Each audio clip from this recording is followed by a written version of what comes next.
Welcome, ladies and gentlemen, to the Game Bytes show. I am your host, Jared Red Eye Dunn.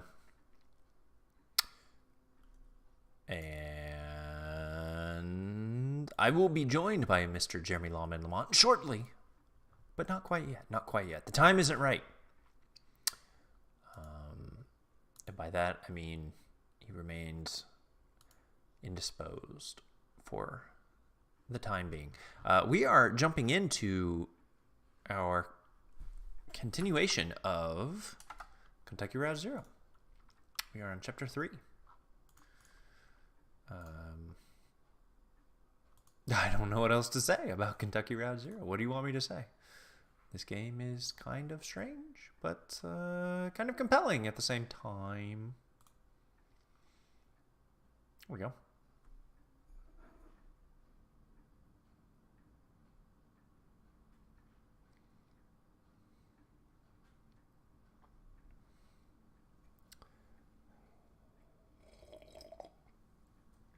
So let me think what happened last time. So, last time we played, we had gone to the old church, and there he is, the man himself. Hey. I was just recalling to our bountiful audience what the heck we did last in Act 2 of Kentucky Route Zero. We went to a church that was like a bureaucracy of documents. Right. And we did that super weird road thing. That was pretty strange. Oh, yeah, where it spins around on the... Yeah. We went and... How do you even... it's hard to even explain what was visually on the screen a little bit for that. It was like you're on a line and you were sort of... I don't know, like a wheel. You have nothing. It was like a circle that you go around, and it just repeats. But as you go around, it changes, and then if you change direction, it changes again without really changing. I don't know.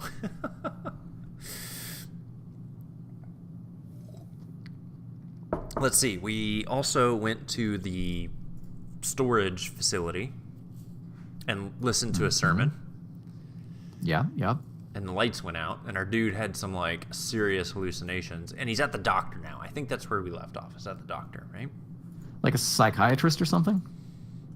I think he's supposed to fix his leg. I don't know how much psychiatry plays into that. Well, I remember there was somebody sitting at a desk right as we zoomed in at the end of the last thing. So I guess let's pick up where we left off. All right, start Act there. 3. Let's go. Let's get stuck in.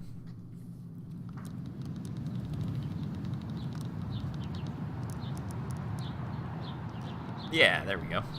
She's enjoying coffee. Or tea, maybe. Or hot water. Who knows? I won't judge. Maybe she's enjoying a steaming cup of orange juice, Maybe hot orange juice. That actually sounds completely nauseating. Yuck. All right, let's do it. Radio announcer. 83 and sunny now. Looks like it's going to get up to about 101 by late afternoon in Louisville and 103 in E-Town. Not a cloud in sight, so get out those parasols. Ha ha ha. Or I guess it's just ha ha. Sorry. This can't be relevant, right? Major accident just ahead of the Barnestown exit. So if you're headed to work on 31, you are late, my friend. Ha ha. This guy... That is not NPR. I can tell you that right now. Lisette, sugar, Conway, just a little. Sometimes I like a little sugar in my coffee. Not usually, though. Lisette, I forgot how you take your coffee. I'm tired. I didn't sleep well. I mean, that's really weird to completely forget how someone takes it. I can understand, sometimes you change it up. I'm never really sure. But just to forget. I mean, how you drink your coffee is a pretty personal thing. Conway, hold on. Those old horses of Ira's used to keep me up. I heard you yelling. Bad dreams? How about that? Lisette, we were up on a roof, Ira and I and Charlie, eating a light supper. I was drinking sweet tea. Charlie was reading. We were surrounded by other houses, closely packed, huge sidewalks. It must have been what's that word?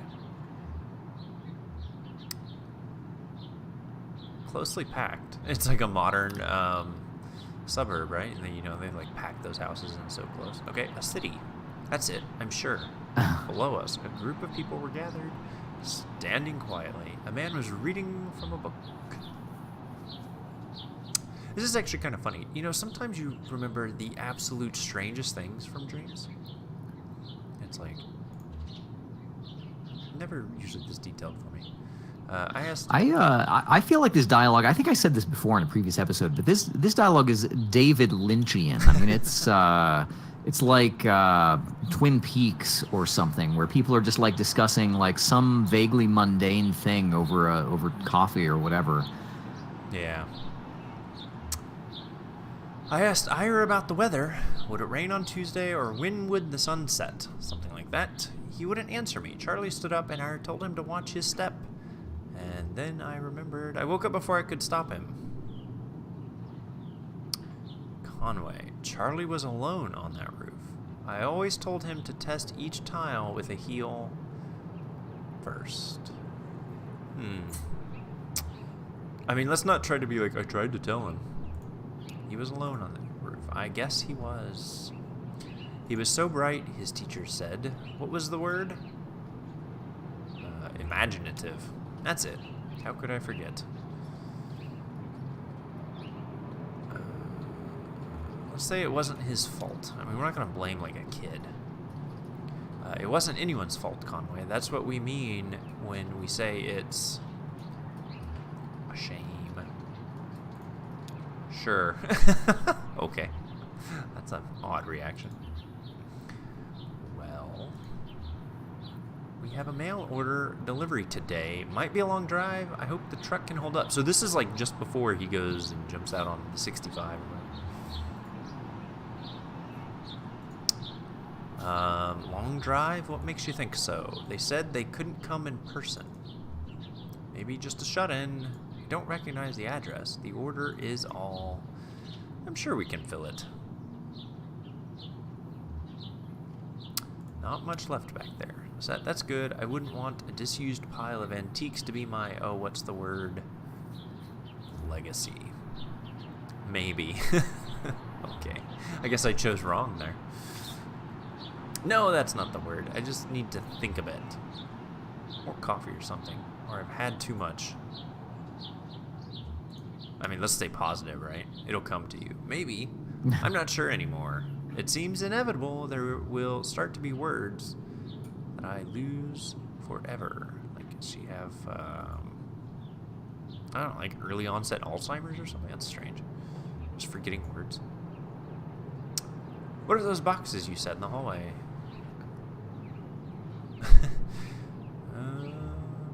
Charlie's old books. Oh, I thought you might like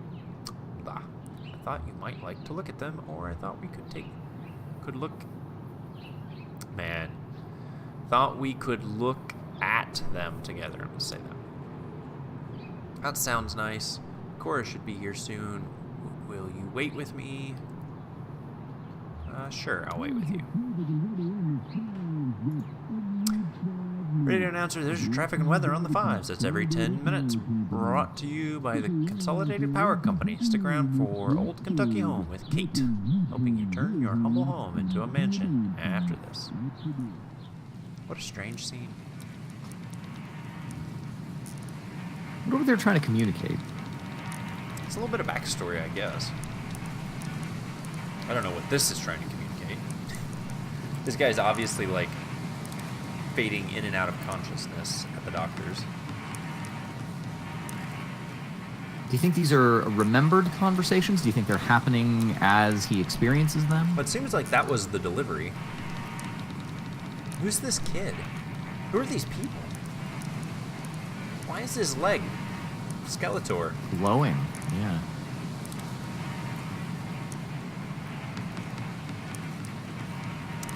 Alright, Dr. Truman. But that's only if you make a late payment on a follow-up. You know, this is really how it feels sometimes. You're still hallucinating and they're talking to you about the bill. I think everything went well enough here that they'll only want to bill for... Shannon, oh, he's awake. How do you feel, old man? All fixed up? Truman says you might be a bit misty coming out of it, so...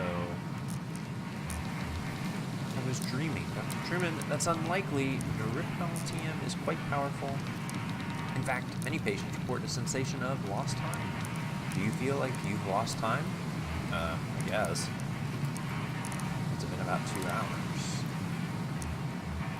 What have you been doing? We watched TV for a while, then Dr. Truman showed me some of the terms of this bill. It's kind of, you'll want to look over it yourself, I think. The rest of the game is just going through paperwork. Dr. Truman, how about that leg? How's your leg feeling? Yeah, how's the important part? One-way shifts his leg a bit in the chair, testing it. Well...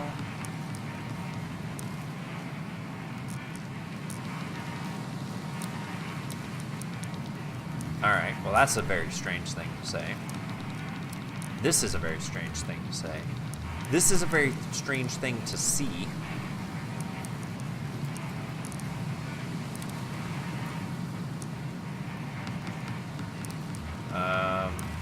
Say this. Not your... Of course it's your leg. It doesn't feel like it belongs to me anymore. Dr. Truman, I haven't encountered this reaction before, but it's not totally unheard of. I read a paper about something like this last year. It can happen for a lot of reasons. Neurological, psychological, social. I'm sure it won't persist in your case. Your thoughts and feelings are probably still a little nebulous from the neuropinol TM. That's totally normal. It'll pass. I wouldn't recommend driving, at least for another hour or two, regardless. Thank you, Doctor. Truman, sure, let's talk about a few things you should be aware of. Recovery, rehabilitation, and side effects.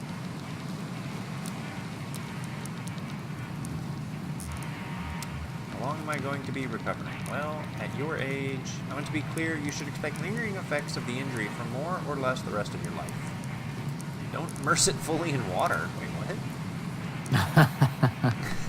Hold on a second.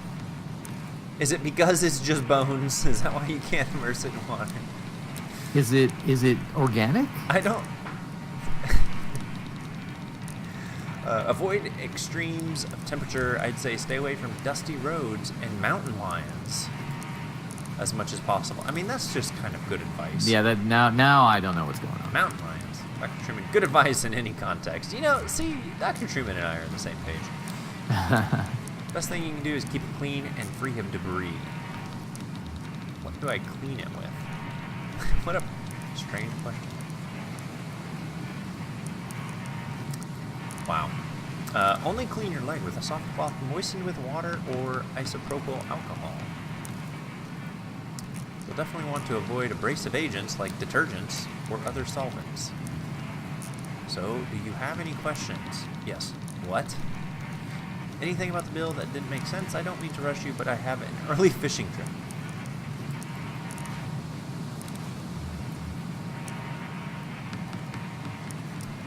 Shannon, tell him about the payment plan in the bill. Dr. Truman, yeah, that's one of the atypical clauses. I don't really have any control over the bill now that the Consolidated Power Company bought my employer. They handle everything. So it all runs through your electricity bill now. That's strange. You can pay it back in full on your next billing cycle, or you can get on an energy credit payment plan. You'd have to call Consolidated for more details about that. I don't really understand how it works. Something about generating electricity to send back into the grid. Okay. Oh, one more thing. Don't be alarmed if you experience any side effects of the neuropinol TM. Typically, we see daydreaming, deja vu, pensiveness,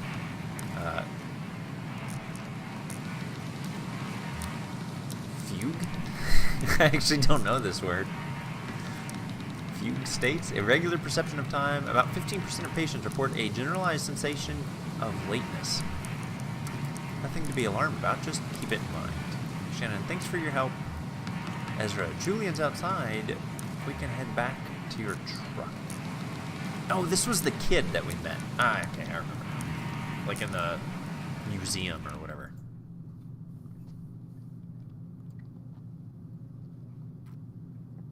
Act 3, Scene 1, Museum of Dwellings. Yeah, that's where we met the kid.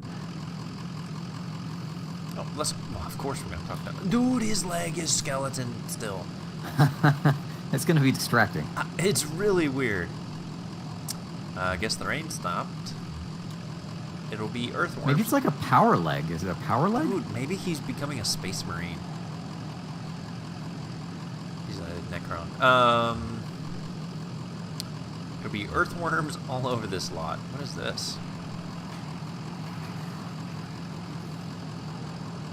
Weird.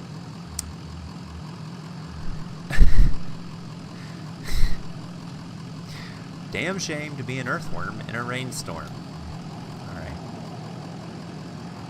But he was telling that to the dog. This is very strange. Shannon, how are the drugs treating you? Feel a little distracted. You're probably pretty tired too. I usually feel more tired after a late night nap. Hey, you ever take anything for that? Caffeine pills or all or nothing for me? What's that even mean? Oh right, they probably tell you to steer clear of all that stuff, huh? Yeah, I guess you never know. My folks had a peculiar relationship with medicine. We almost never had a regular doctor or health insurance or anything like that. Our immigration stuff was a mess for most of my childhood. So we only qualified for state programs in small patches before something or other would get contested, and we learned to just pile on dentist appointments and stuff in those short windows. If a cut got infected or her migraines were too much to handle, Mom would talk to so-and-so who knew so-and-so instead of medical advice. Every pill came with gossipy, anecdotal warnings and superstitions, like all this lore that came with it. Like magic, dangerous, mysterious.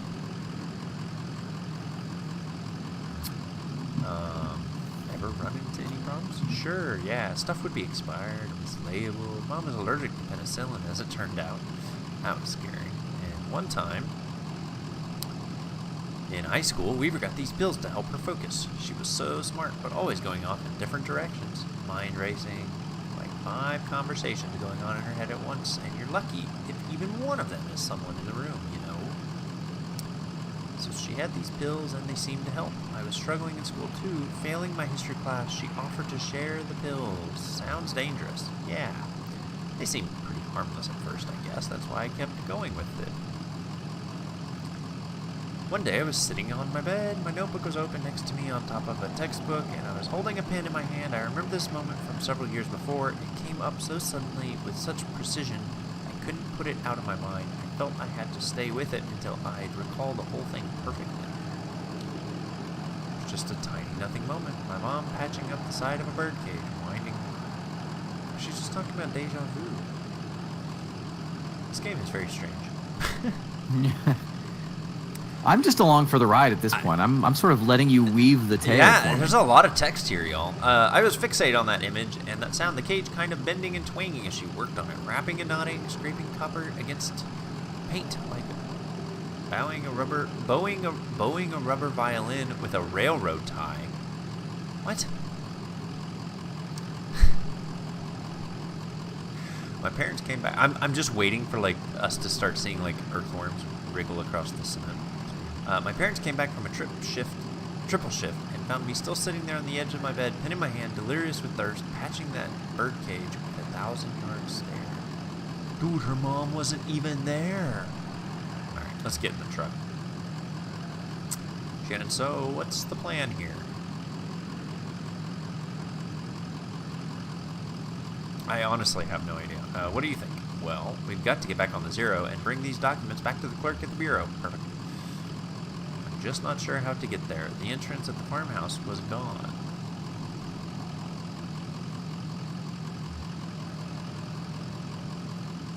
Let's ask the gas station. He was like super in love with the clerk or whatever. They have places to go. They link here. Where do you have places to go?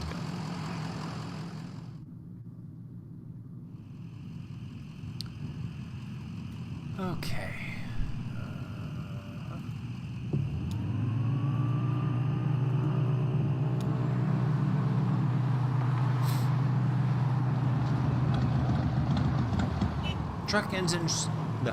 The truck's engine sputters and dies as Conway guides it carefully off the road next to a fallen tree.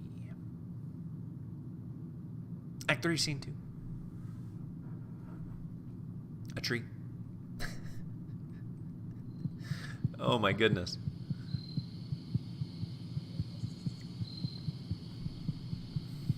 There's the kid. But like, did he come with us? Is he even there? That's a great question. Are we even here? Hey, the guy's got his his step back though. Look at him run with that Skeletor leg. Shannon, nothing to be done. Just won't start up again. Shannon, damn, you had this truck long. That's a weird thing to say. Ira bought it used a ways back. I wonder how old it was then. Do you... Wait.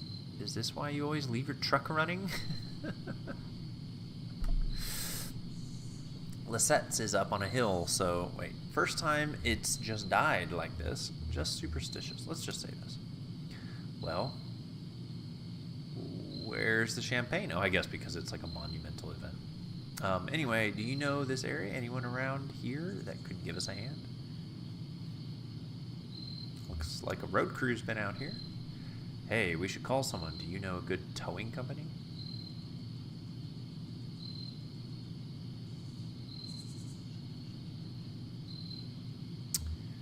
Yep. Lucky Boot Collision and Towing. Here's their card. Lucky Boot. All right. I'll give them a call.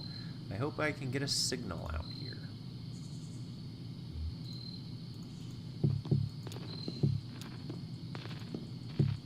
I mean, this just looks incredibly unsafe. Like, I hope they cut the power to these lines. Oh, it's not sparking. Yeah, that's probably a good sign, I guess. I don't know.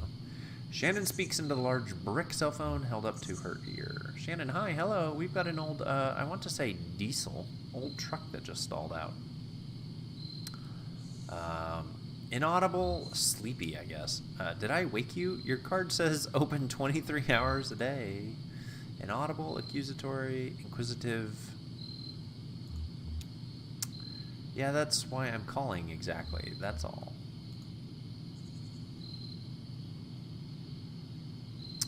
Apologetic. Let's go. No, it's okay. We just need to get to an auto shop and get this taken care of. Maudlin. I have no idea what maudlin means. Maudlin is like kind of like down, like morose. All right, we're gonna go with concerned. Thanks for the offer, but we really just need a tow is all. Well, that's weird. Yes, pragmatic. Right, yeah, thanks. Okay, it's... Where are we? We're out off 65, just kind of pulled up by this tree that fell over. Specific. That's actually a pretty accurate description of it, yeah. Hanging over the power lines, just like that. Did you see it go down? Assertive, sure. Okay, whatever you need to do. How long do you think you'll be? Silence, radio music, distant traffic sounds. Yep, radio music. Hello. Weird. Let's talk to Ezra. Are you bored? Are you? Yeah, most of the time. Let's play a game. How about 20 questions? Okay. Ezra looks meaningfully at his shoes. Got it. Okay, guess. Nah. No, you don't just ask. You have to, like, narrow it down. Right. Is it alive? No. It's him. Wait. Can I see it with my eye? Does it have a home? Yes.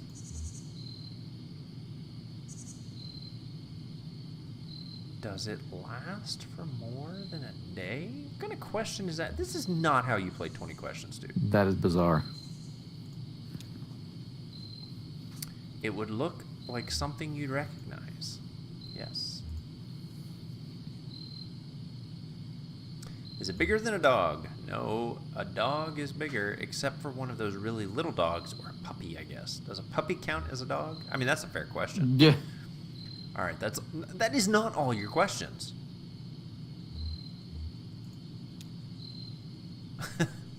Okay. What? Is it a nest? Yeah, a pretty small nest, like made for a small bird. It's empty, and it's nighttime, and it just rained. It fell off. Like, can I see it?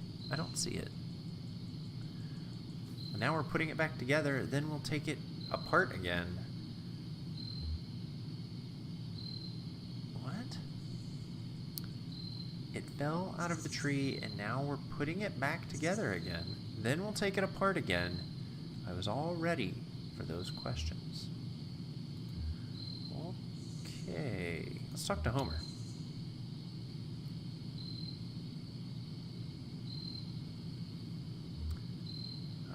How long do you think we'll be waiting here? I don't mind. I have a lot to think about.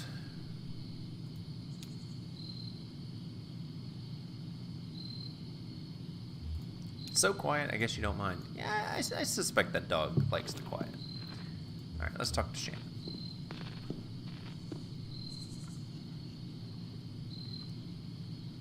I think they're on their way. Guess we have some time to kill. We could look over the road map again. I've stared at that thing too long already. Where'd you get that old map anyway? It's always just been in the truck. Huh. Someone must have grabbed it at a gas station somewhere along the line. Or maybe they threw it in the glove box at the dealership. When my parents bought their first car here, it came with a map. Did you ever use maps? Like, not anymore, right? Like, Google Maps. I remember distinctly, like, driving and looking at maps to, like, figure out where. Yeah, like with my parents when they were on road trips and stuff, something in the glove compartment. Yeah. Pretty good, pretty good. And Remedios saw me looking at it, I guess, and a few days later she gave me a map she'd brought from Colombia. Oh, that's cool. It looked almost hand-painted, deep, vibrant colors and rough border lines, like anxious brushstrokes. Really pretty. I'd slowly trace the coastline with my finger like I was walking on the beach and say, here we'll swim, here we'll start a fire, here we'll find a cave in the cliff face and go live among the bats for a while.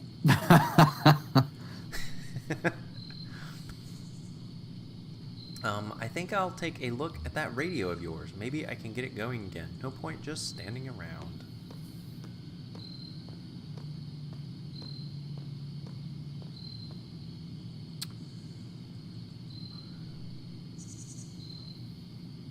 Alright. That's some really good cricket sounds. That thing's been broken for years, so we'll get to find out what station you had it tuned to when it went out. A snapshot of a younger man's tastes. Do you remember what it was? Some college station. Well, I'm sure we'll find something to listen to on the road.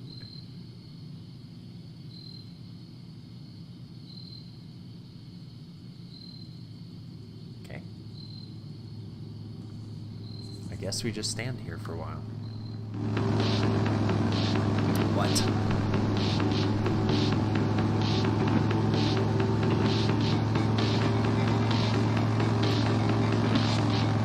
Trees. Johnny, is this the right way? I don't recognize these trees. Of course it is, Junebug says. Yeah, I'm sure you're right, Johnny. Just, the trees are so quiet, right? They're on a motorcycle. Usually, I think it's better than the wheel or the circle. Yeah, this is pretty good. I like the radio.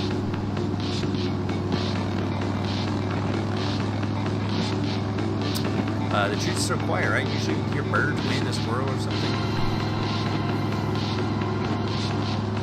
Doesn't seem so quiet right now. Yeah, you're right. Maybe I'm a little bored. I'll work some chord progressions in my head for a while or something.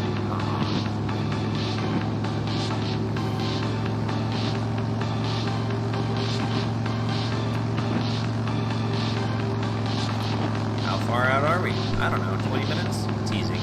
Are we there yet? Yes. Oh, stop. Harry's not going to be happy. You know he doesn't like me anyway. What? Tell him you had to get that drain pipe on tape. Tell him about the problem. His eyes. It's okay, I don't understand. Radio. Johnny, hey, yeah, didn't you play on this record? This is Dee Dee's record. Yeah, Dee Dee, that guy is out of control. We should do a set with him. He's a creep. Yeah, that creep can play, though. What time is it? We've got a timing circuit. It's late. Harry's gonna flip out. That old man was born flipped. Yeah. I just hope we can scrape up some tips hard enough when you get there.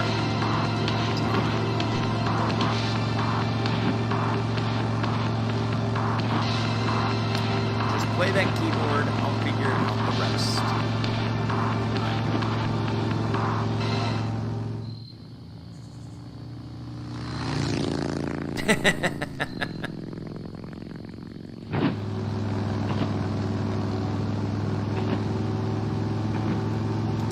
Sidecar. Johnny, I think they had a dog. What is it with you and animals lately? I don't know. They have a warmth. We still have all this useless bread from the bakery gig. It's stale, but a dog won't care.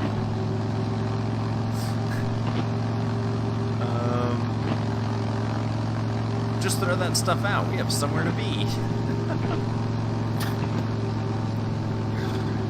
They look like they could use some help. You going to fix it up for them, Johnny? Oh, I don't have a wrench. No, a wrench from cattle prod. I thought maybe you. I guess it's up to some good Samaritan. I mean, obviously it wants me to like do one of these, but we're gonna do. Yeah. See, I guess I should. Johnny, we're already late. Work you back around too. Listen, we better keep moving. I just mean, what's another few minutes? Fine, just for a few minutes then. You're the best, and hey, maybe if they're not busy, they can fill some seats at the gig. You know, if no one's there, Harry will try and build us one hour.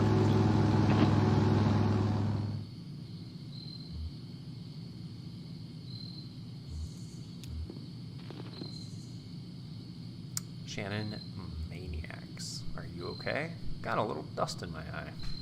Sure you. We're gonna go with that. Oh no, I'm fine. Thanks. They were in a hurry. Some folks are always in a hurry. Not you though, huh? I don't think anything about this game is in a hurry. Not you though. You get caught up on a stranger's yarn or streetlight reflected in a puddle. And nobody can get you moving again until you've let the grace of the moment right into your bones. Well, I think the leg speaks for itself, lady. Like a puddle or a donkey. I guess that's what I like about you, old man. You know how to wait. I don't think I ever will. All right.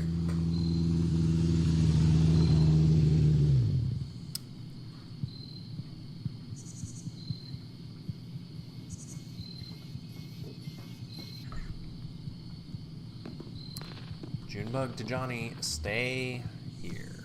To Ezra, careful. He's wicked with strangers.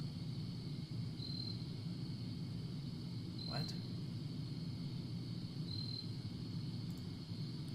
Johnny, you. Ezra, who's chasing you? Conway, you didn't have to stop. We've got a tow coming. Hear that, Cricket? We didn't have to stop. Oh, why'd we stop? That's a good question. These folks seem to have a certain handle on the situation, so... Oh, we thought you were stopping to help. Sure, something like that. Listen, we've got 2 questions for you folks. What kind of people do you take us for? I mean, how do we strike you? Okay, Ezra butts in. Probably from space. I always said you fell from heaven, ma'am. Junebug to Johnny. Otherworldly. It's unmistakable. Now here's another question for you. Do you like music? Do you like music?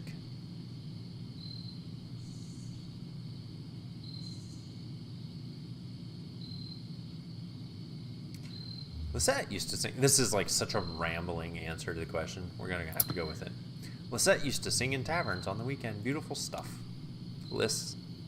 Of course you do. He didn't let us finish. That's actually really funny. Say they should come to our gig. What an idea. Well, we're waiting for a tow.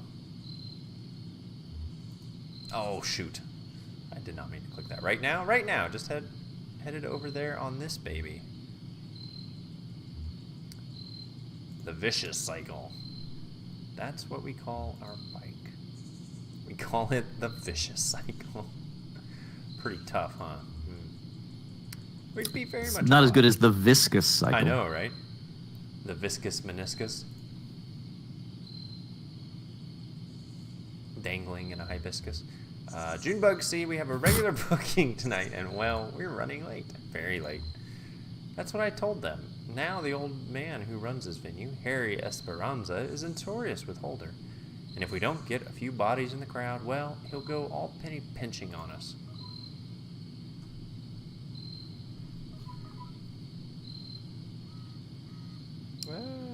Sorry. Phone messages galore. Just a short set. We only have one song prepared. Wow. You'll come to the gig, won't you? We really don't have time. To Johnny. Of course they will. Can you believe we almost didn't stop? To Homer. Hungry old man? I think I've got a crust in the sidecar here. After all, it's so late. Well, it's all said and done. We stopped. That's all that matters. Our gig's in an old tavern called the Lower Depths. It's over there by old Charlie Morin Highway, just east off the 65. We usually take a right off the interstate around the petting zoo. Johnny likes the petting zoo. I do like the petting zoo. Now let's see about that truck of yours. I feel certain we can get it running. Great. Okay.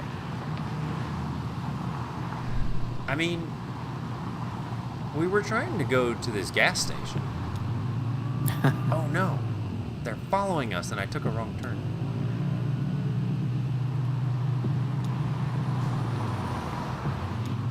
What?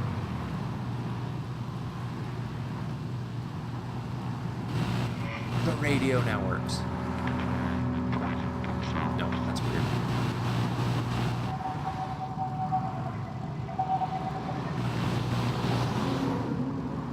This is the best part about, like, modern times open world games is the radio.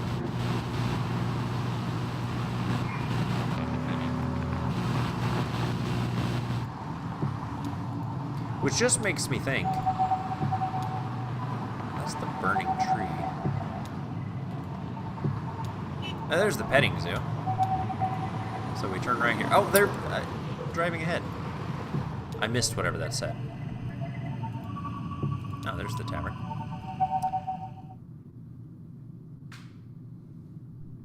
Act 3, Scene 3.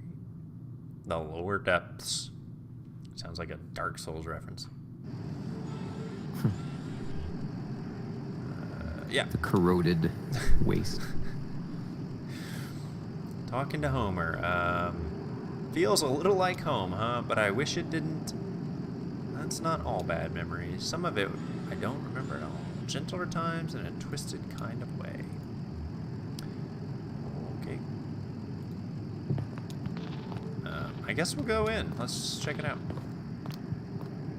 Kind of late. Are you sure they're open? Sure, they're open. This is one of those places. Let's head on in. We are not saints, but we've kept our appointment. How many people can boast as much? That's lovely, ma'am. Who said it? A poet. Okay.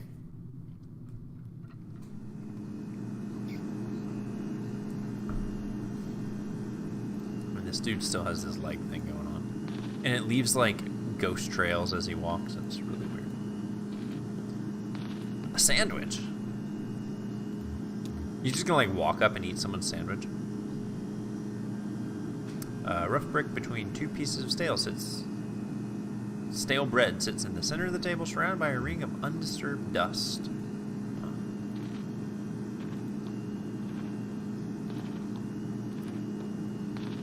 Goggles. Bulky set of black goggles sit on the edge of the table next to an ashtray, a newspaper, and a few empty glasses. Huh. What is it? I guess. I don't know.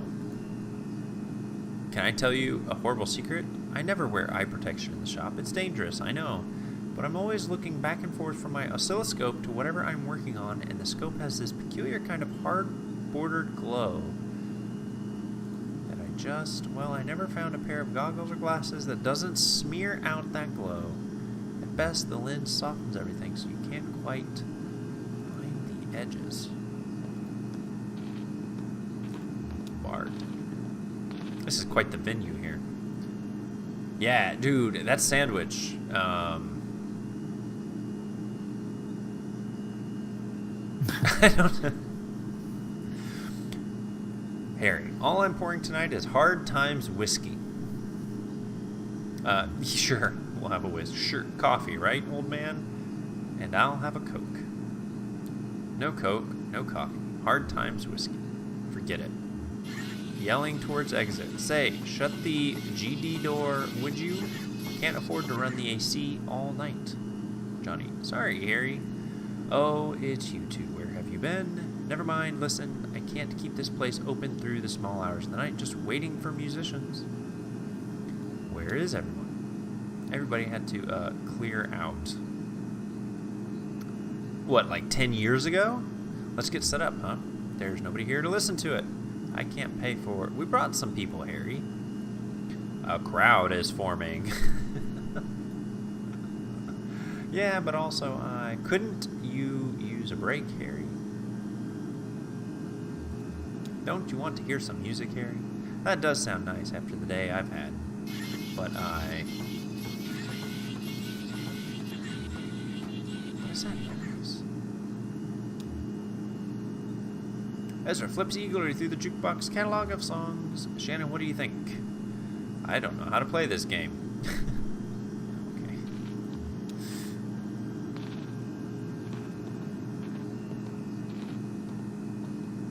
Oh, alright.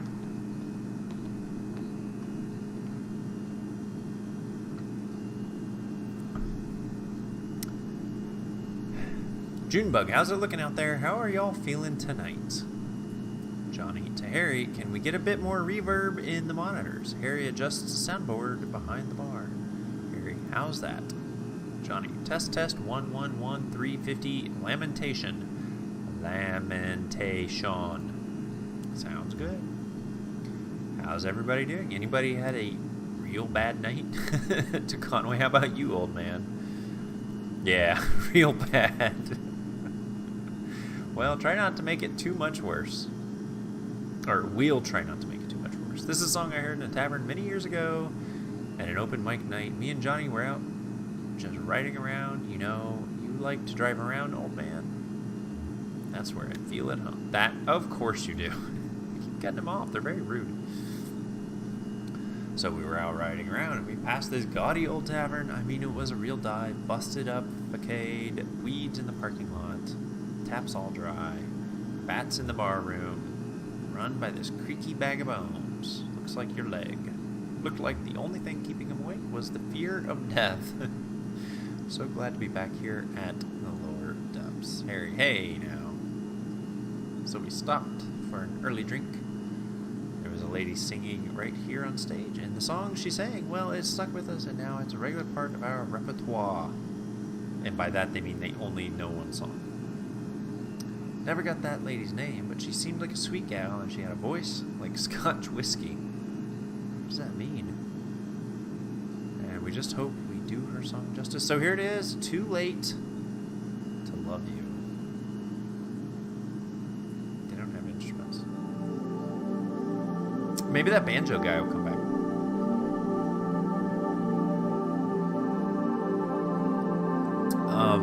Is the roof departing the earth? Good grief.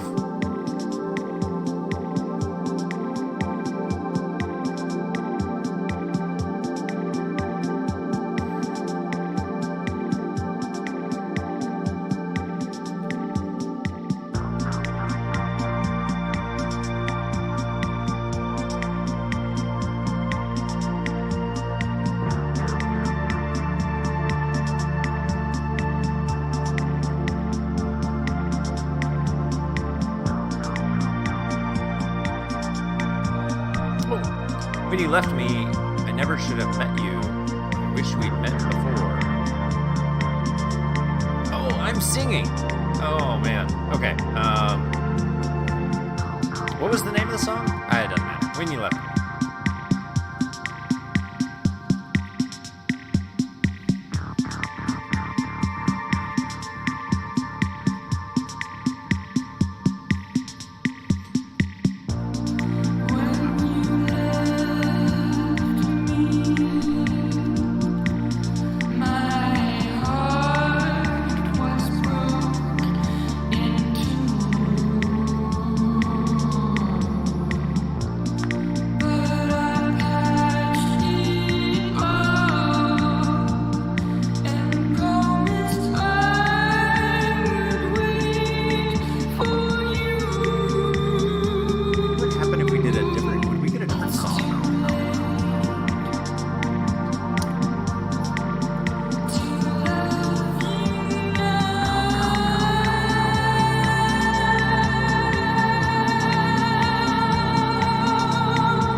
The hurt you left behind? Let's do it.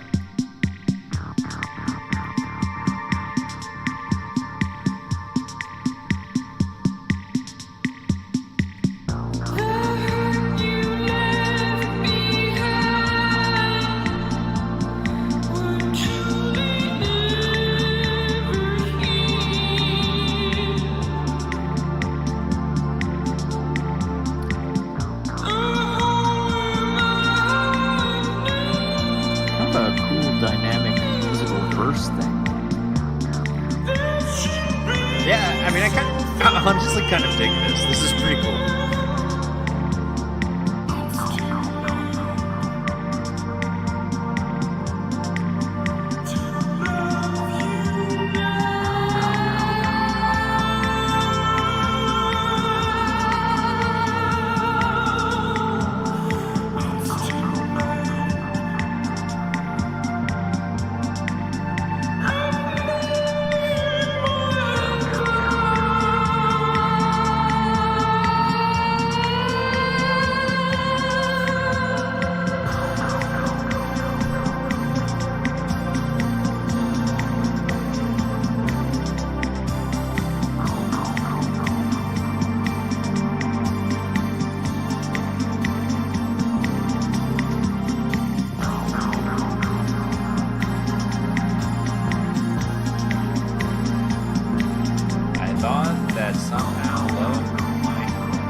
ceiling's coming back. That's good. I was worried it was gone forever. All right. We're taking the over and under. When the lights come back, there's actually nobody here. It's gonna zoom in into the O. I'm taking the over. This is definitely, the lights come back up. There's nobody there. Oh, dang. Could have happened. All right, let's go talk to Harry.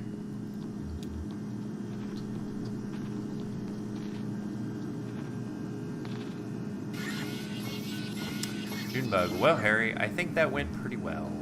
Johnny, I'd say the crowd was into it. Reverential. Wrapped.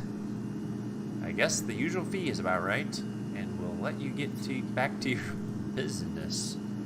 Harry, well, that's just the... Damn it, I was trying to tell you two. I can't pay. They cleaned me out. I've got nothing left but a GDIOU from the distillery. Johnny, an IOU. Yeah, I traded them for some whiskey, and I guess I had some surplus credit, so I got this note to get some more from them later on. Johnny, must have been a hell of a trade. Harry, I had to. Got to keep this place open somehow. God damn it. Watch your language, Harry. Rated M for mature. I don't think this game's rated M for mature. Could you pay them with your IOU? Say, we just need to get pointed toward the 0. Oh, God. Junebug, what's that? You know what they're talking about? Tell you what. You point my friends and I to the 0, and we'll call it even. Harry, are you folks sure you want to head down there? I've never been there myself, but I hear people hearing things. Rumors. Conway, do you know another way to Dogwood Drive? Dogwood? Got a letter, did you? I've got a stack of them. Well, okay, sounds like the 0 is your only course now. Junebug, Harry, you're alright. Harry, if only. You got a radio in your car? Yep. Well, here's what you've got to do. Oh boy, okay. Take a left out of the parking lot, and then just fiddle around on your dial until you hear something familiar. Familiar but strange. You know the feeling. Like, I used to go hunt with my uncle out in the mountains, and now I watch these nature programs. They're filmed in the mountains. There's the deer, and I know all the plants and every kind of tree, but something just doesn't look right. And it's even stranger for being so close to familiar, something like that. You'll know it when you hear it. Fix that strange but familiar station on your dial, drive for a bit, then turn around when the station cuts out. Right then. Okay, it's getting weird again. Hope you folks find, like it ever stopped, I don't know. Hope you folks find what you're looking for eventually. Always a pleasure, Harry Sardonic. Is it?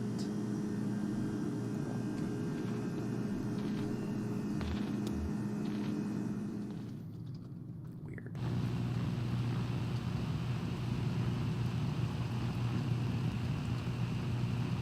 Okay, so let's...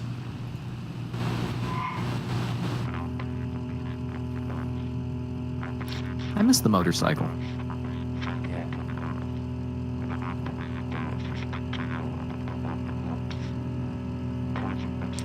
This station doesn't quite match that bartender's description. Definitely weird, though. Let's keep scanning. He said we'd know it when we heard it.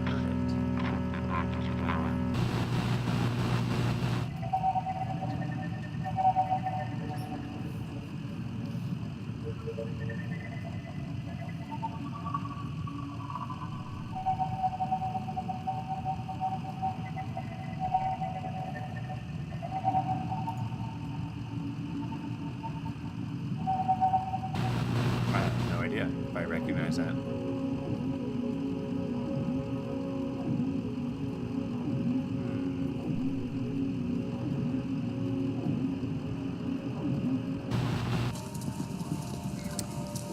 Shannon, what's this station? I've never heard this before. Sounds like horses. Horses running a race. Conway, Charlie and I used to go to the races sometimes. Charlie, he was your boss's kid, right? The one who, yeah, must be some memories there. Well, that fits the familiar but strange for me here. He said we just drive until it cuts out.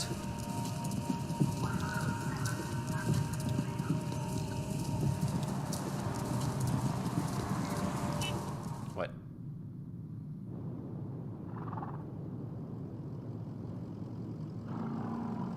I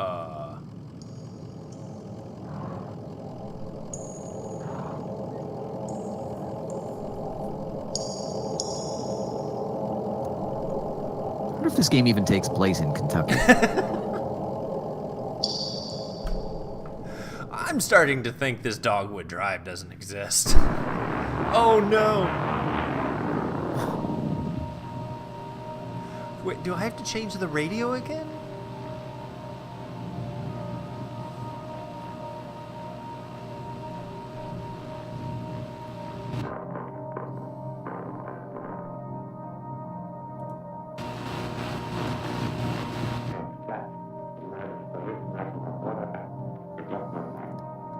I hate when I'm surrounded by horses. You know, have you ever heard of those those radio frequencies that are like the number stations? They've been like playing since like the Cold War, and they're just like a voice, like just saying out not random, I guess, but just saying out. I mean, I numbers. watched Lost. Oh no, it's like real. Super real.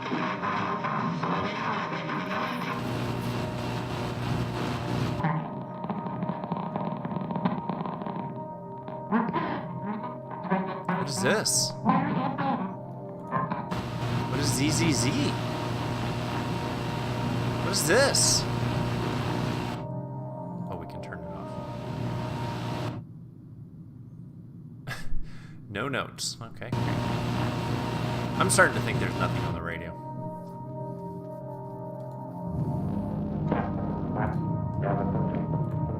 Okay. The radio's going off. I'm not listening to that nonsense. I don't even know what I should be. Hall of the Mountain King.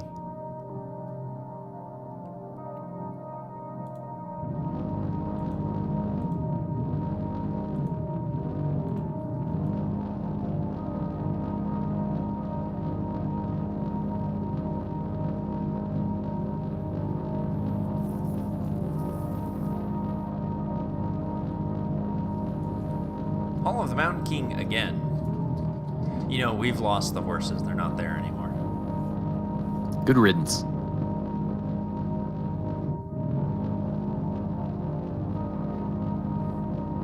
Oh no. Are we lost in this? I mean, I guess we're going to the Hall of the Mountain King, y'all. What choice do we have here?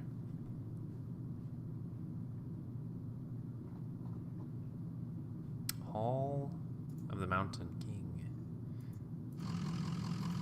You know, if you're watching, I mean, if you're only listening to this video stream that is very strange, I'm going to tell you now. We're talking about in chat, sort of you know I'm talking to Homer first. Sort of those abandoned Cold War stations. But Oxenfree, that actually reminds me of another very thematic game that I'd like to play. The Flame in the Flood. Looked really interesting. I also want to try Where the Water Tastes Like Wine. There's like all these like folksy Americana games out there. Like that we really should be playing. niche kind of games, you know what I mean? Like they Yeah. tell like really focused stories, but like this one's obviously, I don't know, this one's strange. I mean, it's I've interesting. heard Night in the Woods is good too. Like this one is so strange and so confusing. I really like, who is this? Oh, these are the musicians. Like, I'm really hoping there is sort of some like payoff, like some like kind of reveals as we go forward.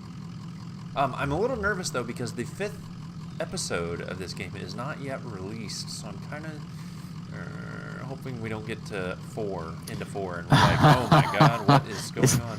Is it imminent or do? It's supposed to be. It's supposed to be out by now, was my understanding. But Oh well, we're not gonna see it until next year. yeah. What do you suppose happened here? They don't keep the roads up too well, do they? What do you suppose that happened here? Just old and rotted, maybe. Some kind of storm washed it away. Haven't seen much weather down here, though.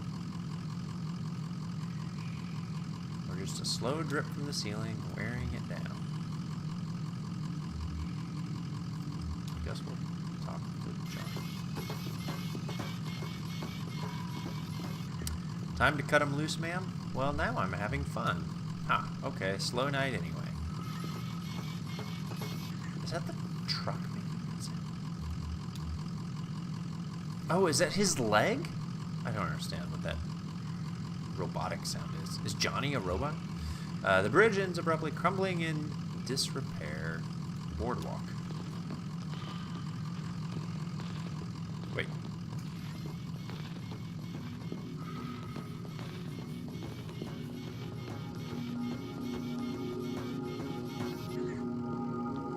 Okay, one of these people is making a robot sound when they move. It's not that. This person. Who is this person? I want to zoom in.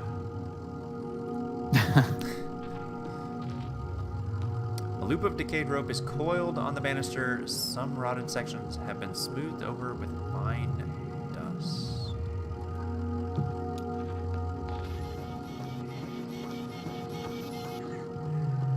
I think that's the new Junebug person. And that is straight up a robot sound.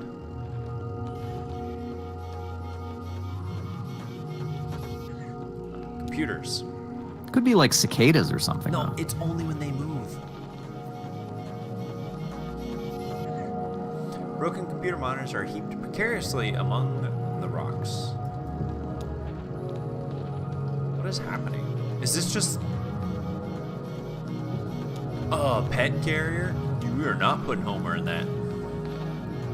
A pet carrier for a cat or small dog has been left by the path. A calcified rag wadded in the corner may once have been a blanket.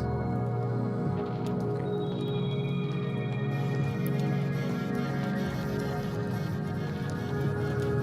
Backpack. Ah, it's Dora the Explorer. Backpack, backpack. Oh no. We did it. We did it. Yeah. A hiking backpack leans against a rock. It's empty except for a map. No, I'm kidding. A dusty bag of cat food and a few punch cards. A monkey in boots. Fire. A hiker and his cat are on fire. A pile of discard electronics burns steadily in the center of the chamber. Who is Amy?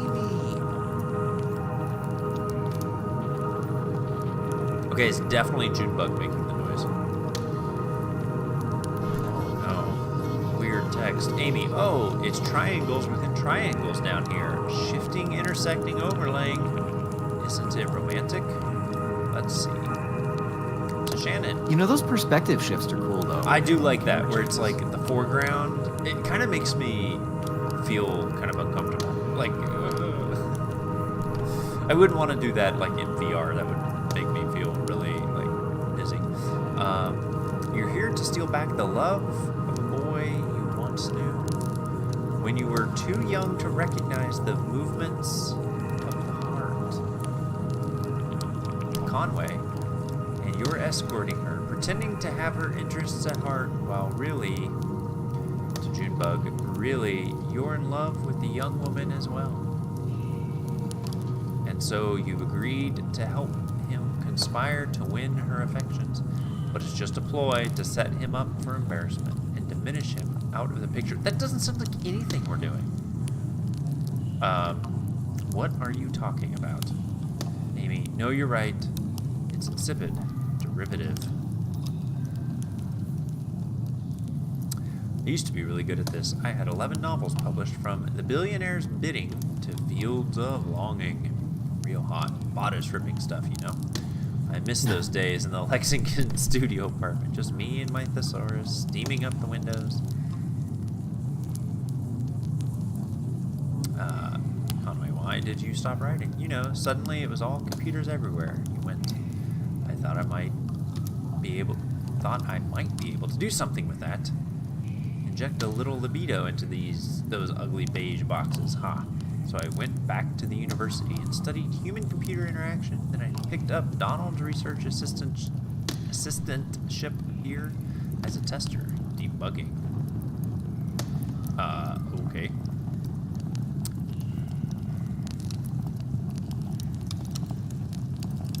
In my off hour,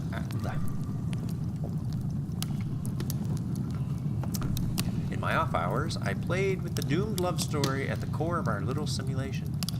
That seemed to amuse Donald, so I kept at it. I'm afraid I tinkered too much, made it too complex. Now our work is never done. We don't even have to add any new functionality. The bugs just grow on their own. Too complex. I miss those days in my Lexington studio apartment.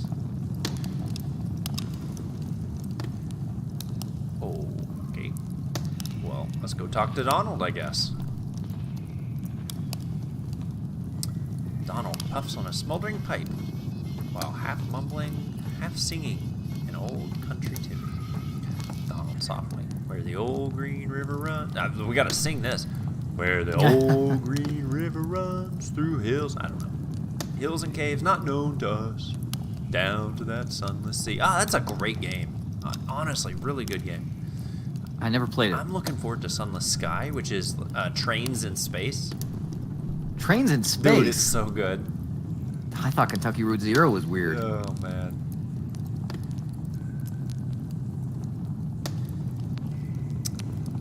Who are you?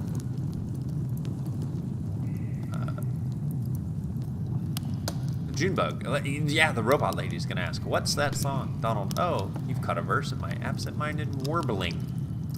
It's just a song from my youth. Something a dear friend used to sing to herself as we hacked on crystal radios in the boiler room. Singing in old Kentucky, where my love, a lovely home did build for me. I don't know the tune, guys. Come on. And where the old green river runs through hills and caves not known to us, down to that sunless sea. From there on, it's all meandering rivers and romantic greenery, and that is... What were we talking about? We're a bit lost, actually. You came from the road, the zero. No, you should stay off that road. Not safe. Bizarre topology. You'll never get anywhere. It just brings you right back here.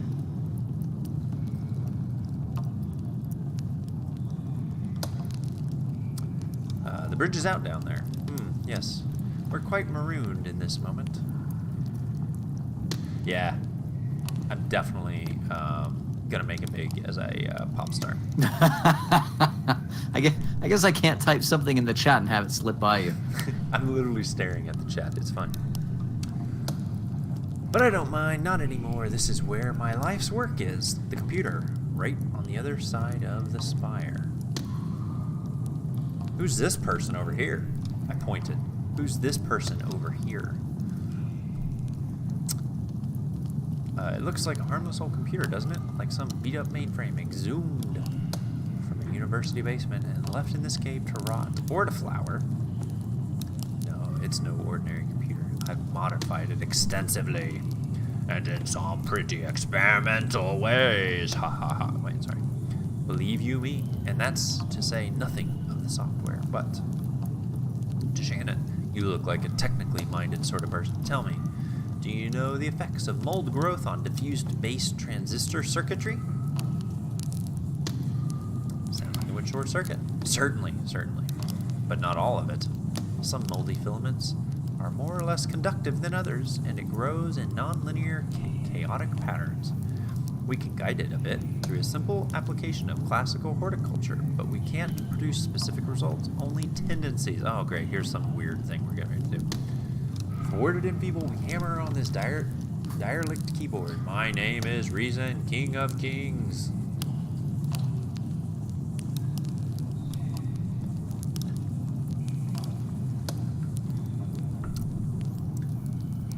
But we are mere gardeners in the ruins. Our keystrokes echo off into the tunnels, boundless and bare. The caves stretch far away. We are too late. Always too late. What? Did you say something? I'm just interested in the mold computer. I mean, obviously we have to say that. The mold computer. Oh, Xanadu. You've heard about it. Perhaps you've read about it in a journal?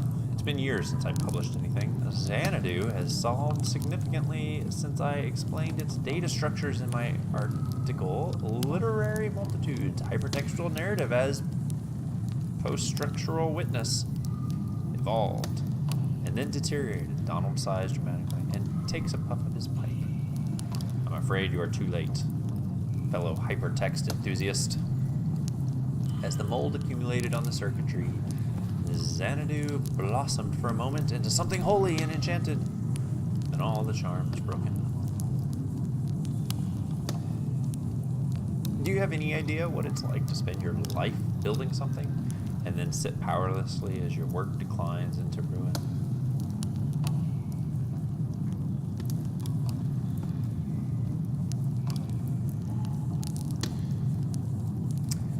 Conway is going to take the helm on this one. I drive deliveries for a small antique shop, and we're closing down.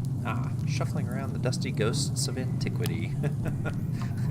That's pretty good. Well, I have my own ghosts, and I keep them in there, in Xanadu. It's running on that glorious dusty machine. Take a look if you'd like. Too late to do anything but smoke and reminisce anyway. Far too late to do anything. Andrew. Well, let's go talk to Andrew, I guess. Do you know that if this cave were larger, could it? Now I'm getting ahead of myself. I've got it. How would you characterize this space, the one we're standing in now?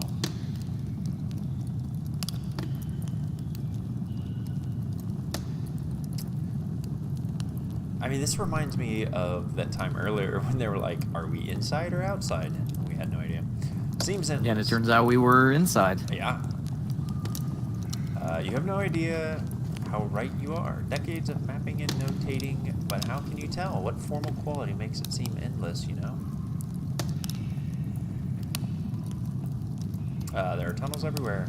We're surrounded by them. Look at that one. Up there. Do you know what? No. Let me explain to you what's in that tunnel. You won't be scared.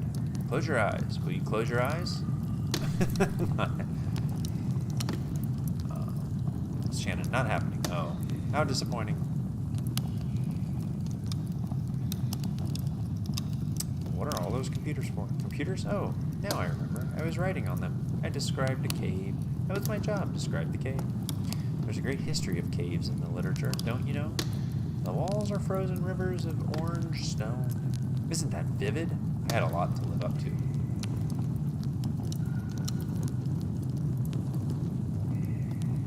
I like this fire sound. It's pretty good. I was a grad student studying statistics when I started working with Donald on his project. He said we needed someone with more analytical mind to do the descriptive writing, someone who would appreciate the cave descriptions as real labor, instead of taking their authorial voice for granted. Donald warned me it would be long hours of typing painstakingly detailed descriptions into the computer, and I put in the hours. Believe me, I put in the hours. I've described every facet of this cave in such detail that sometimes I don't know if I'm reading or looking, writing or exploring, often in the dark and lonely moments. I worry that in my sleep I've transcribed rooms from my dreams into the system. How would we know?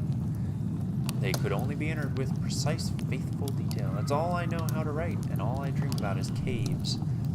I only dream of caves. Alright, let's go play solitaire on Xanadu.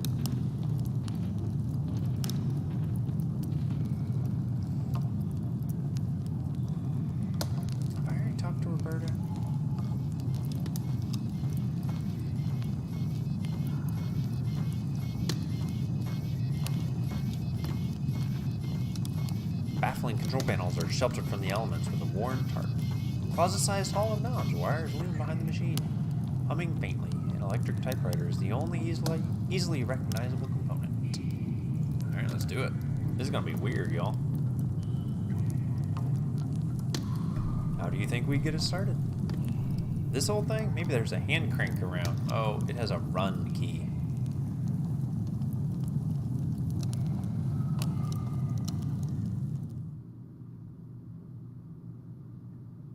Act 3, Scene 4. Scene 5, sorry. Xanadu.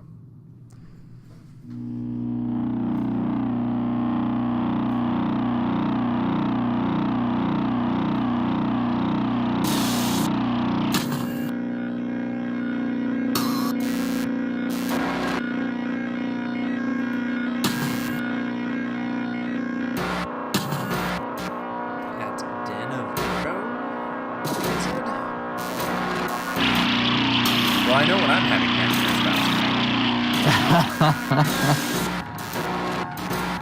Xanadu, you are stalling.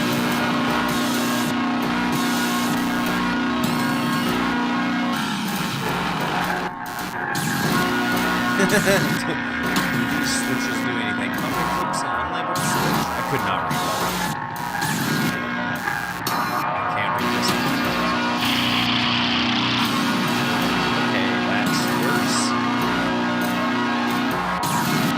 Typing help.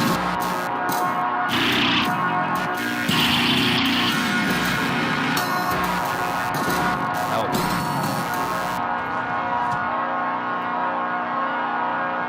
Oh, and bleed out.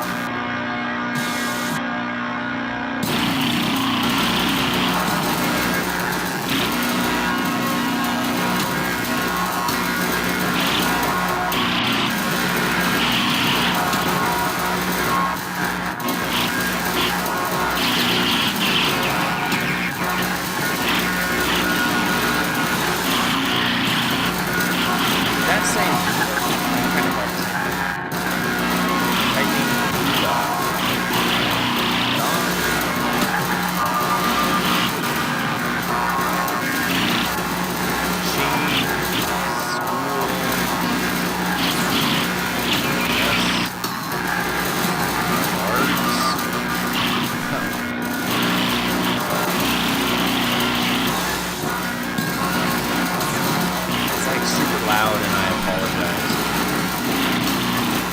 Damn, I can't tell what she's saying. Oh, I have my portable degosser. Well, systems like this can build up a remnant magnetic field that sort of warps everything. Whatever pattern is set. The degosser clears that up suddenly, shaking the magnetic field around until it's uniform again. I like to think of it anyway. Like shaking a snow globe. Haha, worth a shot. Oh, that's so much better. Hall of the Mountain King.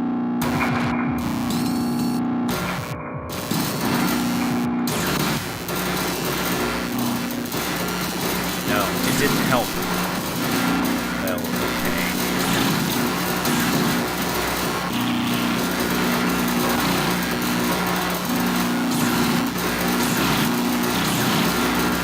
This is a lost cause. What a piece of junk. Man, let's hope we never have to do that again.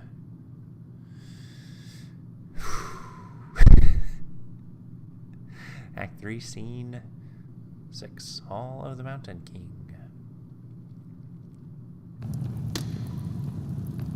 Shannon, Ezard. And what was that about Lula? Maybe Donald knows how to clear it up a bit. Alright.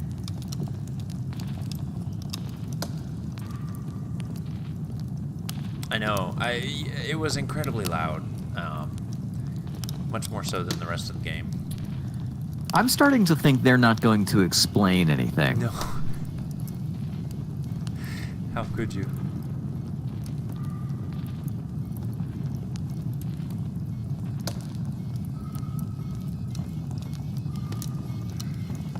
So, you've seen it for yourself. What's left of it? Pretty busted. Donald, the chalky bones of a beautiful dream. but you can see what it once was, can't you? Can't you? There was so much more to it. Ornate labyrinths of memory, exhaustively simulated parallel cave ecosystems, real artificial intelligence built on sophisticated neural network algorithms. The birds in the forest could flock in 3 dimensions. The bats could learn to sing. And then it began to crumble when the strangers came. At first, we only heard them, walking heavily through the caves, dragging things around, hammering and clattering their tools. Sometimes we heard working songs, never close enough to make our real voices, just their echoes cascading wordlessly in the tunnels. Then we caught a glimpse of one. What did they look like? They look like... No, it's too horrible. I shouldn't be telling you about this. They're dangerous. They're strange. I should never have tried to outwit them. They were always too much... Like, what happened to the mold? Like, what is this dude talking about? They were always too much for me, but it's too late now. If I'd listened to Lula, I'd... Lula Chamberlain? Donald, yes, of course. Oh, do you know her? Conway, how do you know her? It was a long time ago, all this, you see. Just look at it. No, she's gone now. She left. We built this together. Did you know Lula, Joseph, and I? Lula is gone from here, but Donald points across the cave with his pipe. Still in there? In Xanadu. Okay. I don't know where Lula is now, or how to get there from here, or how to unwind that damn tangled highway, but Xanadu, before its ruin, was faultless as an oracle, a shrine of perfect simulation. Until, but maybe... Those weird interlopers destroyed my Xanadu. Perhaps they know how to fix it. It may be dangerous. I've sent many eager...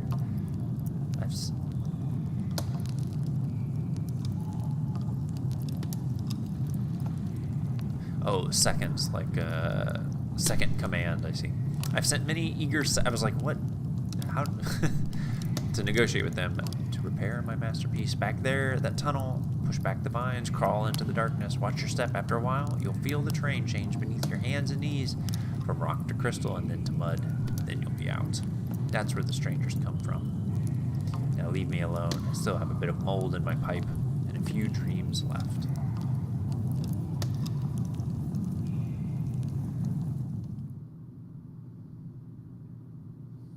Act 3, Scene 7. Where the strangers come from.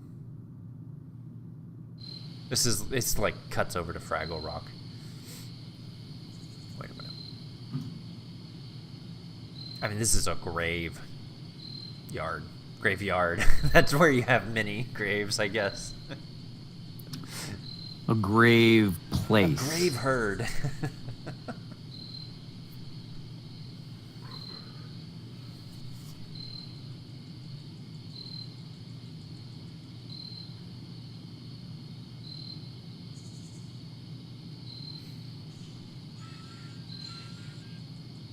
There's Junebug with her robot legs. Oh, I was controlling it the whole time.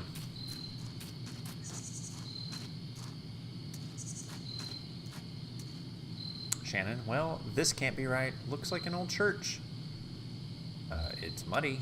Yeah, that's what he said. Crystals and then mud. Okay. Ezra, I want to stay outside. Why? I think I saw a lizard. Junebug, I'll stay with him. Okay, we'll make it quick. What? Headstone. An epitaph is engraved on the stone grave marker. Robert Ashley, generous disposition, will be missed. Below the inscription, a note is written in white chalk. Chalk HT8191-T, bill date June 29, notes of almond. Okay.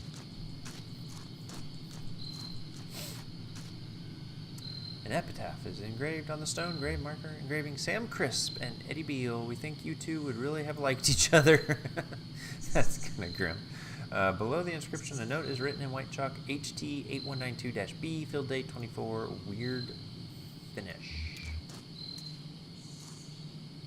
Epitaph engraved stone marker, Ryan Niswanger. always had a far-off look. Probably still does. White chalk, HT 8192E, fill date August 1st, aftertaste of rainwater. That's a very strange comment. Epitaph, Liam Sheehy or Jonathan McManus.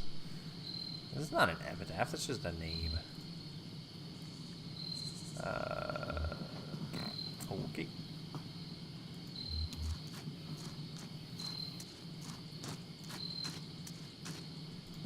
Epitaph, Josie Malice. Would have wanted it this way. Okay.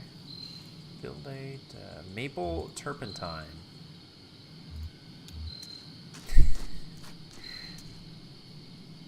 Epitaph engraved, stone grave marker, Jack Chase should have said something.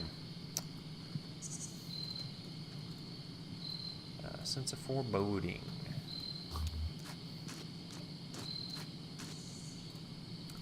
Uh-huh. Unknown. Seemed reasonable.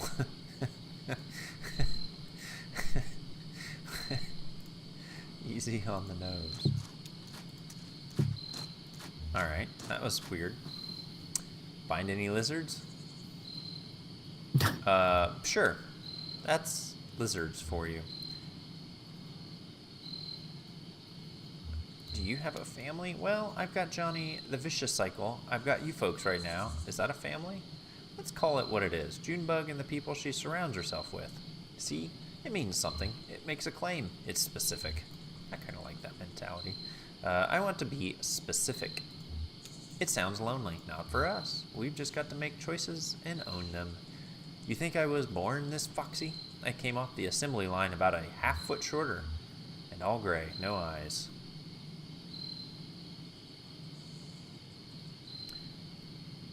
This person is a robot. They were going to have us clearing out the old mine. Doesn't matter what you look like under all the rock and water. A bunch of gray shadows shoveling and hammering invisibly at the walls, draining the tunnels. Johnny found some gear, an old tape player.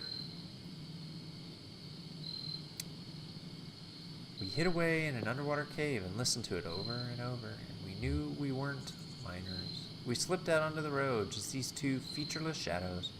And ever since that night, we've been detailing, coloring in, specifying. I feel more like myself every day.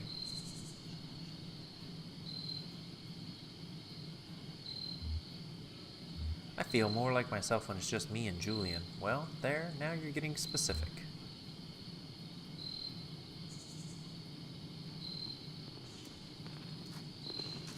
Okay. What? Oh, I thought that was a third person coming up. Junebug, there you are. What'd you find in there? It wasn't... Hey, what's going on? You look flushed, old man. It doesn't matter. Shannon, right. Okay, we got what we need. Let's go. Yeah, Hall of the Mountain King. When you don't want to actually explain the narrative, you just go with that. Do we need to talk to this guy again? Donald, singing softly, trace an orbit around the road, close your eyes with a holy dread, for we on mold and whiskey fed and drink from rivers down below. We found your strangers. We know how to fix your damned machine, but I'm not sure it was worth it. Donald, oh, soon the visions will return. What have you found?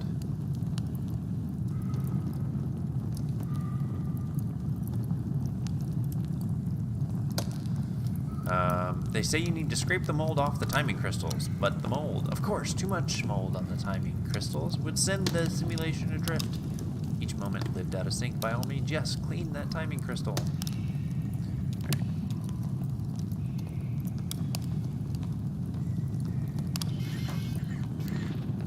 Okay, hopefully it won't be so loud this time.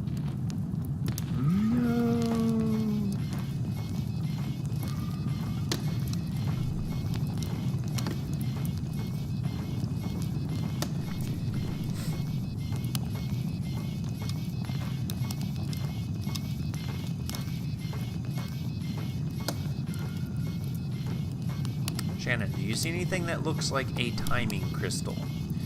Junebug, yeah, right here behind the control panel. It's filthy. Shannon, right. We're supposed to scrape off this black moldy stuff. Weird.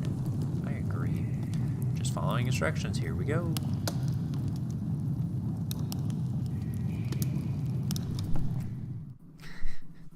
I don't think that'll help. Act 3, Scene 9. There's a lot of scenes in this act. Hopefully. There kind of are. What is going on?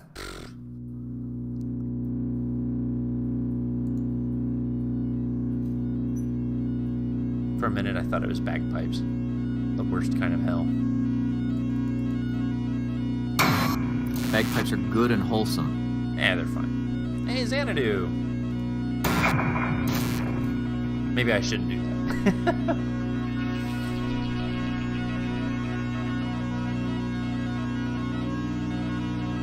At end of road.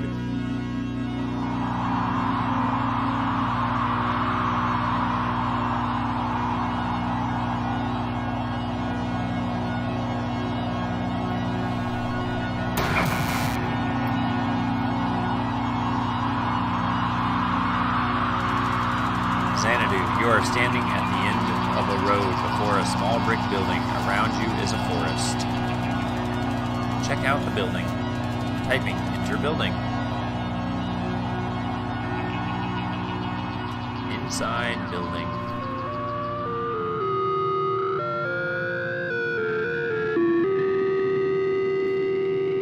This whole thing is just a mud.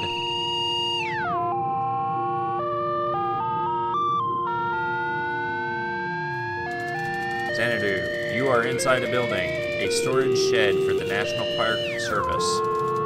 There is a sensible, modern electric lantern nearby.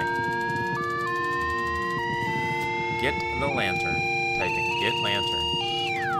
Xanadu, taken. Conway, exit building.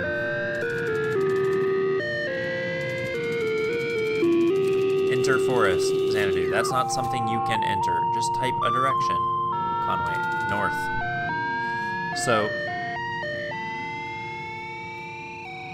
in forest.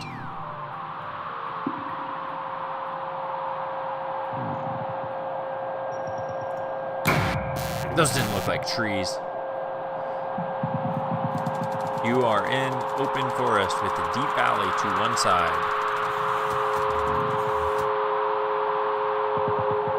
I just want to go back to that building. Can we climb a tree? Typing, climb tree. I don't think much is to be achieved by that. Sorry. Can we dig a hole? Typing, dig a hole. You can't see any such thing. Pretty limited vocabulary. South. You're in a forest. Hey, it's a maze.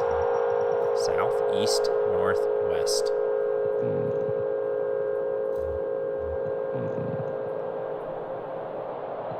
I'm trying to think if we had a clue earlier. I don't know. East. You're in a forest. Lula is here. Soldering replacement components and a small handmade radio. Oh, we should talk to her. Ask Lula how she is doing. Lula, hi Donald. I'm getting the strangest interference out here. I've been tuning the radio circuits gradually as we go, swapping capacitor values and tweaking its resistor networks. It was working for a while, but everything I can pick up sounds so distant and muffled. Lula hands you the radio. Well, maybe you'll have better luck. You're good at this stuff. Just don't forget to give it back. East. You're in a forest. Joseph is here, tapping with a small stylus on a modified pocket braille slate. A small gray kitten, no more than a few weeks old, dozes comfortably on top of his backpack. So this is the backpack dude. Maybe he has something to say. Listen, Donald, I was just transcribing your footsteps. Sounded like Joseph runs his finger along the index card he's been tapping on from right to left. Long, weary song, drearily gone, dearly gone. You beat a melancholy shuffle through these woods, Donald.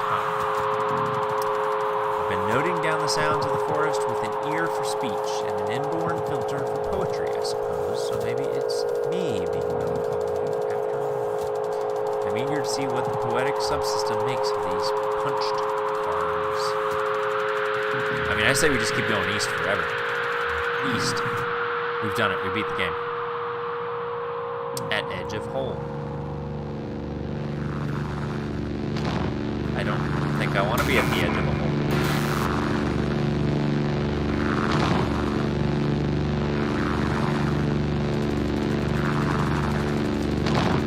You're at the edge of a massive hole. The dirt gives way to rocks. The ground sinks into darkness. The computer tied to your upper backs into the sweat from the afternoon sun. The rope slung around your shoulder has slipped from your grab it right back, digging comfortably against your collarbone. Yes. Shine the lamp into the hole. Typing light lamp. Your lamp is now on. Typing shine lamp and hole. The lamplight only reaches a few yards down the hole, and where the rock is coated in a slimy black, we can tell that the walls are too slick to climb safely without assistance.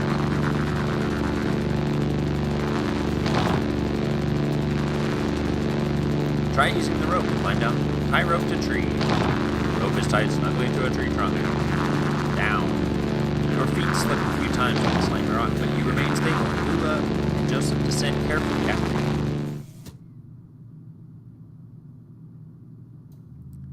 In bed quilt. What?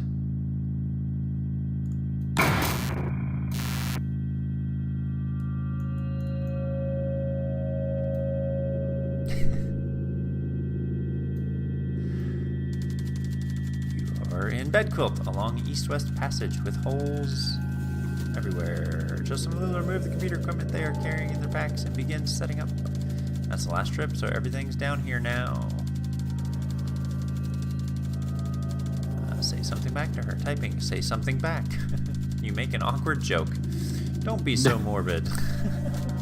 Don't be so morbid. Lula looks pensive.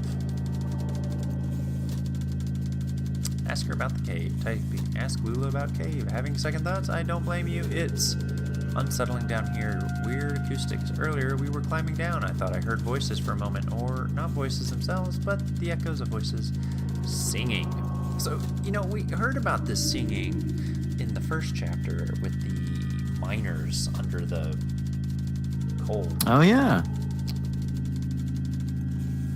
Some kind of eerie, tuneless working song. I'm glad I'm not down here alone. What's the gear they're carrying? Asked Lula about gear. Sure, Donald. We may as well take inventory. I've got the tape machine and the synthesizer. These are the people studying these songs.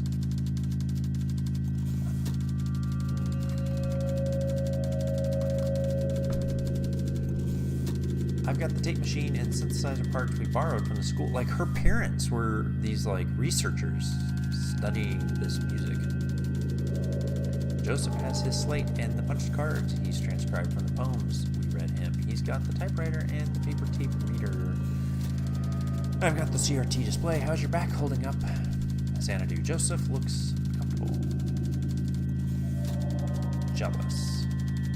Joseph, hey, Donald, can you help me wire up these generators? I'll assemble the synthesizer, but I could use some help with the serial interface if you have time. You hear an unfamiliar echo from a tunnel to the east. Wire up the generators. Help, Joseph. I appreciate it, Donald. I'm not much of an electrician, you know that. Joseph hands you a bundle of wires. His kitten curls up on a spool of cabling. How cute. Listen to the three of us had a good thing for a minute, wouldn't you say? Up the old place before it got ugly.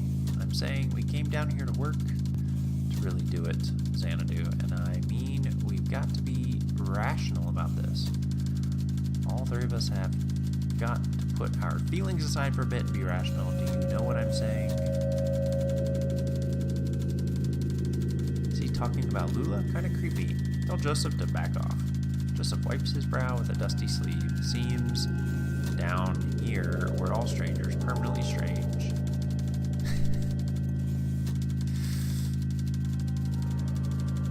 You are interrupted by the ominous echo of a grating, scraping sound from the east, louder than before. What the hell was that? Let's check it out. Let's.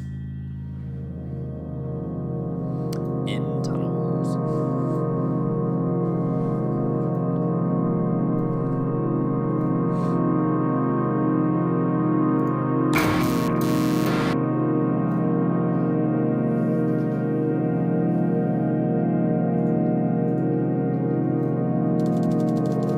Senator, you rush down the tunnel with Joseph and Lula close behind.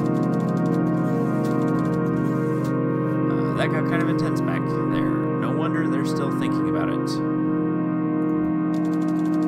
The tunnel narrows soon. You find yourself crawling on your hands and knees. Navigating the tunnel gradually becomes more awkward as smooth rock gives way to jagged, crystalline surfaces. Scratches and taps echo from the end of the tunnel, some short and piercing, some slower and groaning as if dampened by water. The tunnel opens into a large room. In Crystal Room.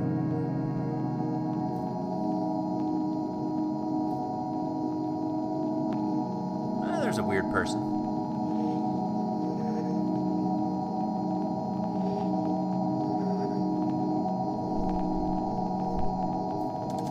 You are in a large, irregular chamber. The walls, floor, and ceiling are covered with crystalline projection. Strangers are here, scraping black mold from the crystals. They look up when you enter. One of them seems about to speak. Ezard, finally. Shannon, let's listen to what he says. The stranger reaches for a box he's carrying and presses a plastic button. The box whirs to life, and a crackly voice blurts something unintelligible, then slows to a deep gurgle.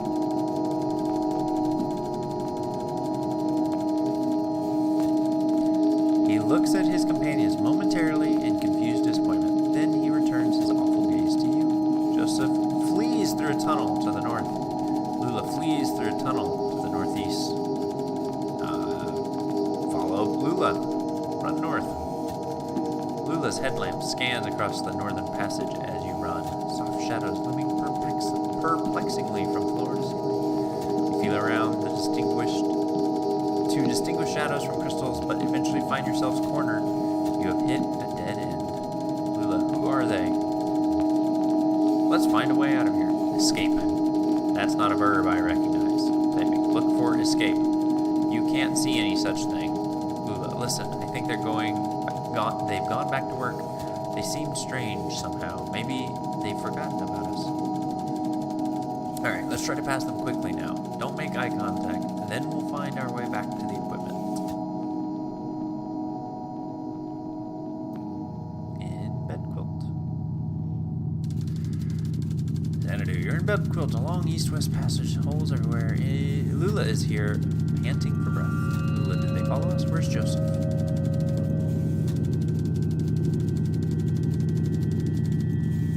Search for him. Typing. Search. I only understood you as far as wanting to search. You have to be more specific.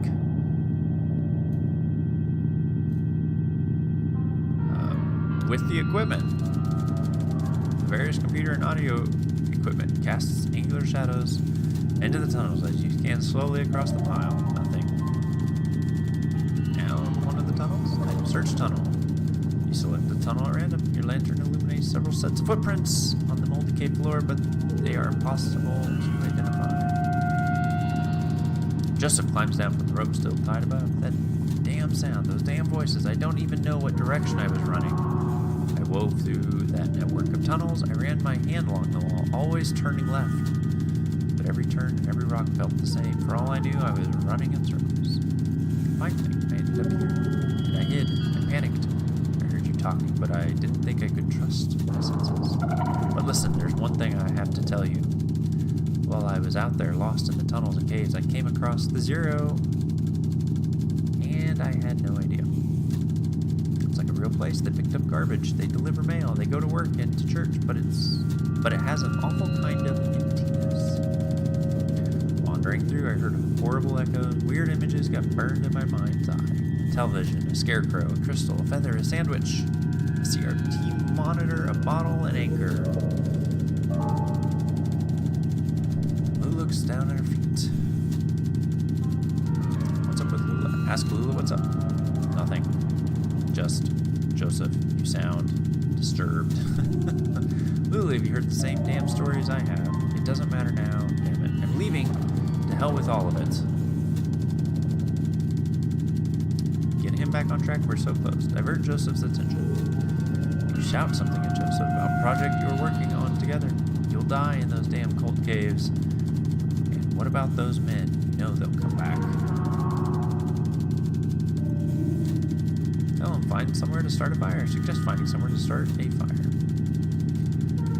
You shout something at Joseph about going deeper into the caves. Did you hear their voices? They're not. They'll find you, but not me. I'm going back to the surface. Stop. Your stupid fight is ringing through the whole damn cave. Joseph is right. We can't stay here. I'm leaving too, but I'm not going back to the surface. I'm taking my station wagon and I'm heading down to zero.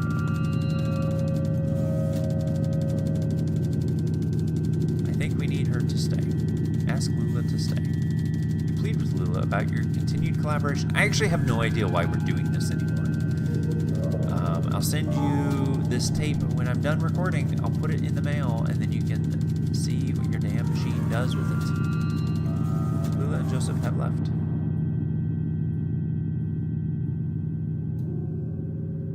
In tunnels. Abandoned by your collaborators, your confidants, your companions, the only two among your colleagues with whom you've ever trusted the gift of your friendship. Pretty thick. Sounds like Beardo had his heart broken. You wander the tunnels alone, dragging along components of your unrealized masterpiece. Combine the underground passages for a new site in which to realize your vision. Sounds like a genius. How do you mean? Vain. Vanity. Ain't it the truth? My Aunt Remedios, before she got into the whole ethnomusicography thing, she was a painter. Mostly nudes and oil. She had this model, I'll never forget him. Big, classically physical guy. Looked like he was about to storm Troy. He made everyone call him the Colonel. Weaver and I saw this guy naked a lot. You couldn't help it. He was always posing somewhere in the house, chasing the light from the room while Aunt Remedios made a sketch of his profile, worked in the right mix of pigments for his abdomen. The Colonel had this magnificent hair, long black hair that ran down just to the bottom of his shoulder blades. One evening, he was standing next to an open window in the back of the house. The sun was setting, early spring, I think. It was kind of windy. This is a very strange story. Aunt Remedios was trying to get his hair right. She kept arranging it, like half in front, half behind, running over his shoulder, and laying across his chest in this very specific way.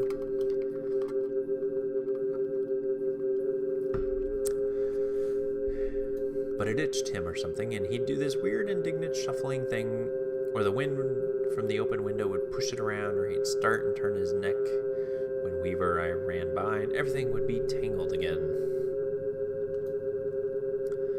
The final product was a swirl of black lines billowing from the top of his neck. Weird thing is I don't even remember his face now, just the black swirl. Probably the best one she ever painted. All of the Mountain King.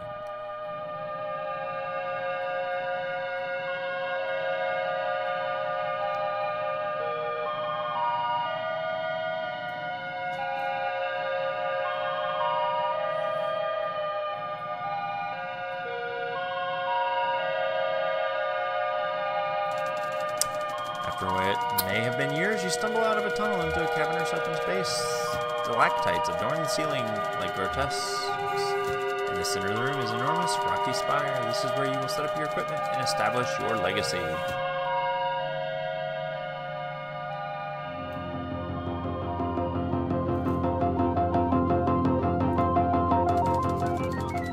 Now is the time to continue your work. Research assistance, 0. Realism index, 37%. Romance index, 2%. Mold coverage, 0%. You may hire a new research assistant, assign assistants to a task, or sleep until tomorrow. Hire a new assistant. Uploading job advertisement. You hired Amy, who studies human-computer interaction. Hire. No new applicants. Try again later. Assign to a task. Do debugging, transcription, or speculation. What was she doing? She was doing debugging? Debugging. I guess we sleep. Time passes. Amy identifies a bug with the oxygen level simulation, but is unable to fix it.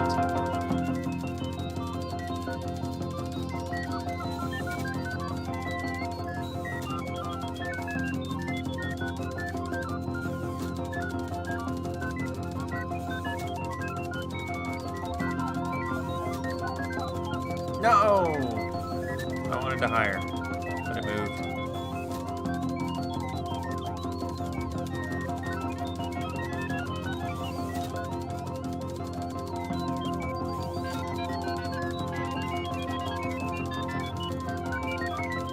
Roberta, who studies fairy tales.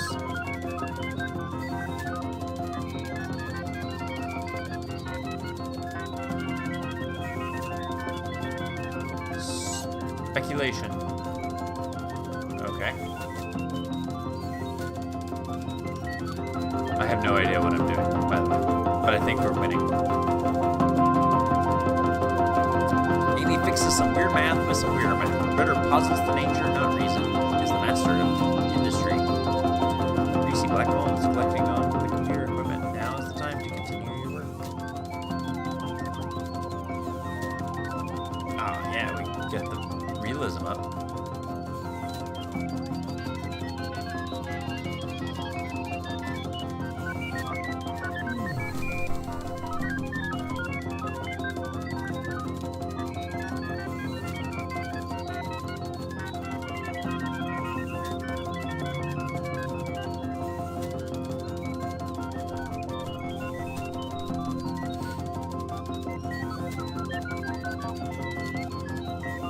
Like,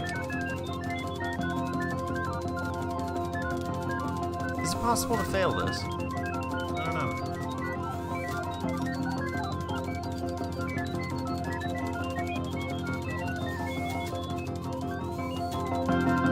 Sleep. Time passes. Amy extensively notates tunnel diameter as a function of light. Intruders. Strangers are doing something to the equipment, but you can't make out what. Hide behind a rock until they leave. With trepidation, you emerge from your hiding place hours later. Now is the time to continue your work. Yeah, I'm with Shannon.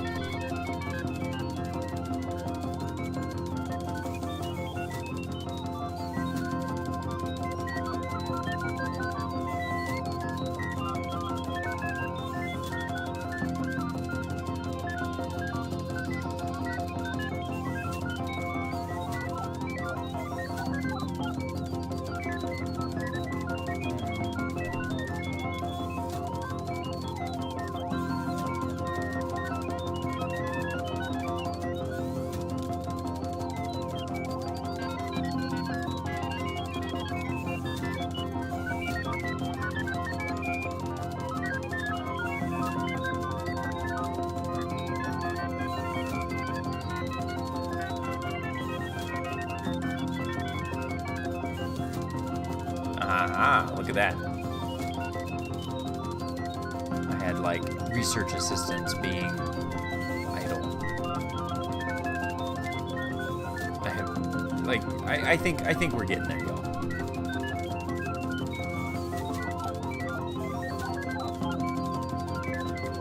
Sleep.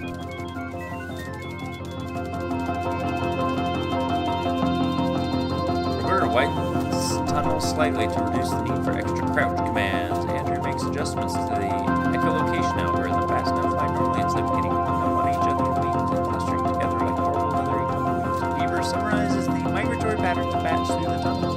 Amy muses about the love lives of fungal colonies. Weaver follows the strangers into the tunnels. She doesn't return, but neither do they. That's grim. Hey, we're getting close on real. Do all of these have to go to 100?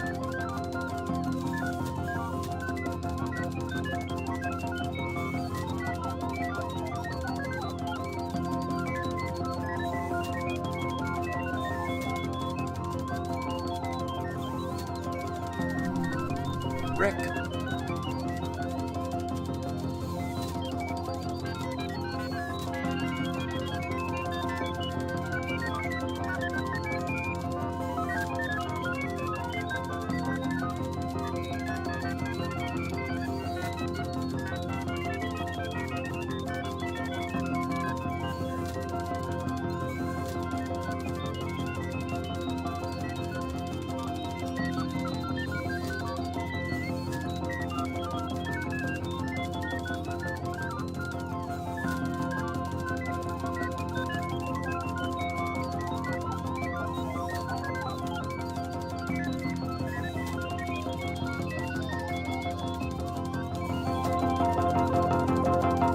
Fix bugs. Rick types up some lurid imagery from a dream journal.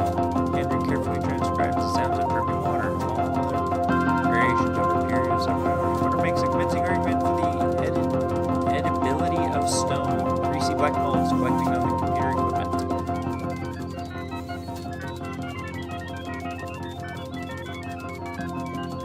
I don't know. I mean, that's a...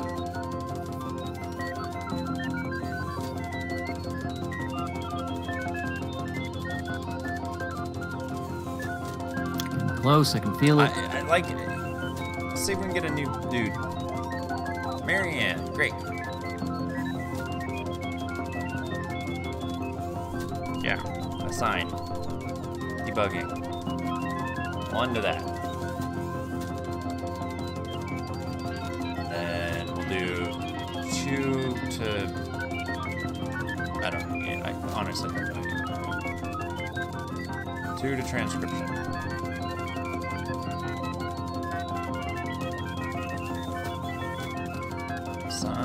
Assistance to a task. Speculation. Yes, all of them.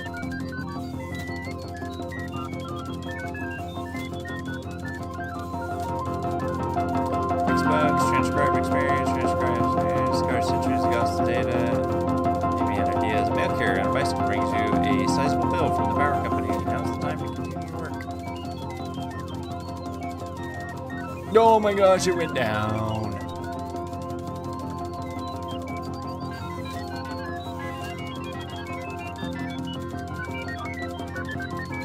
I'm gonna say this is the worst section of this game.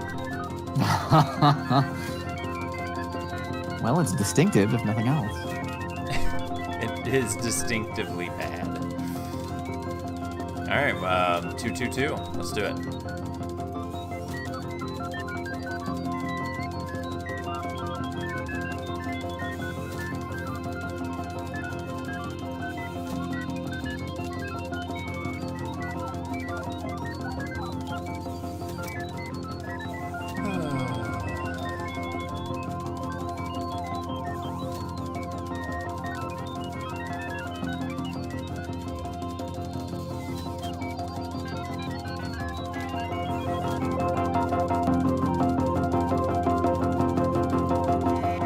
Intruders, of course.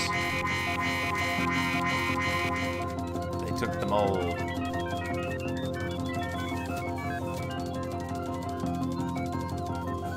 Like, are we like trying to get the mold? I don't understand.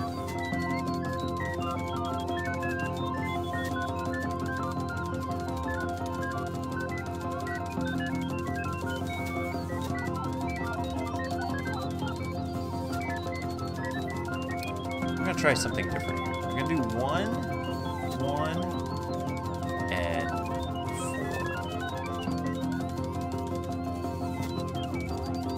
4. See what changes.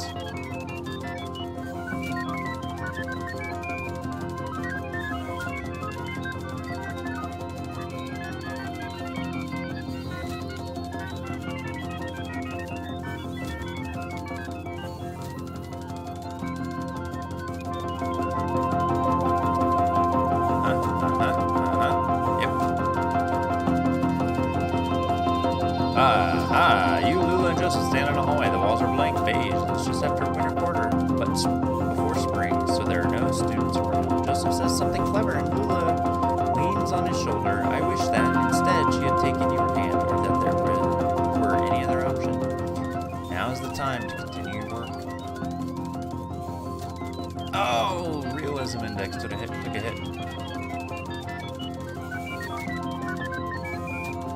I don't know. Let's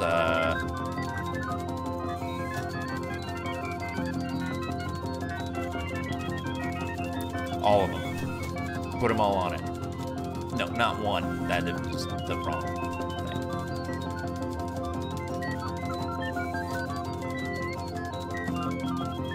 Yes, all 5. Let's do it.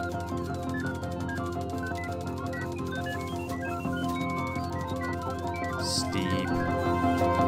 Time passing. Bugs. My favorite bunny. Yeah. 100%. 45%. Oh my goodness. Okay. Feel like I kind of understand a little bit what we're doing now. I'm gonna do. Here's what we're gonna do. 2 on debugging, 4 on the other one. No, that was the wrong thing. Maybe I should look up the solution. Might not be a terrible idea.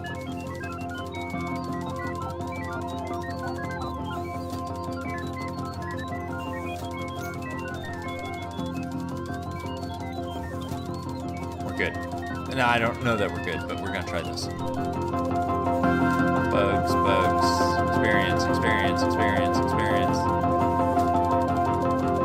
You prepare a nutritional meal boiled with cave moss seasoned with the salty, translucent taste you've harvested at great personal risk from stalactites. Now is the time to continue your work.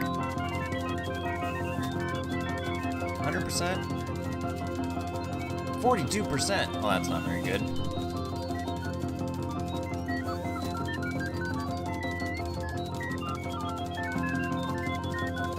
Okay, we're gonna keep the debugging at 2.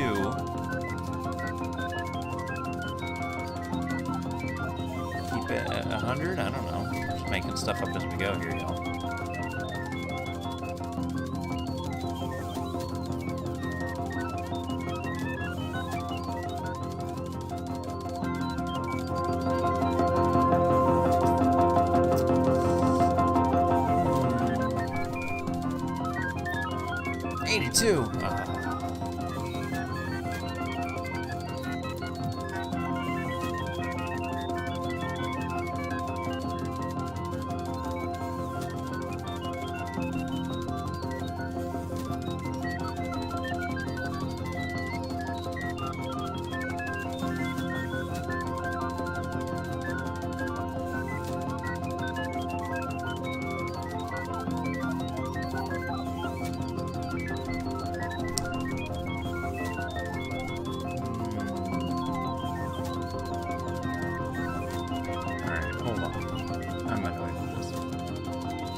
I'm looking it up.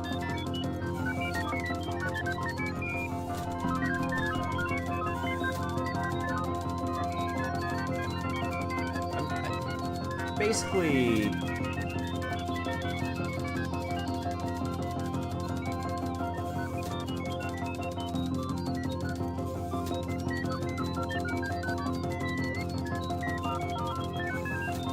I think everyone would like to go to bed at some point, is the problem.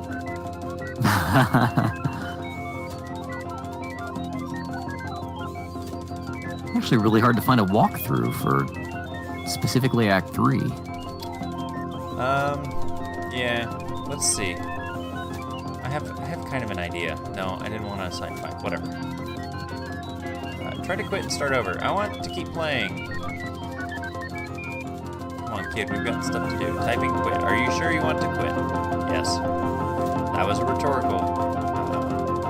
Quit game.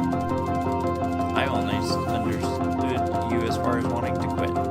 Maybe we have to lose or die somehow in order to start over. Eat the lamp. Eat lamp. Don't be ridiculous. We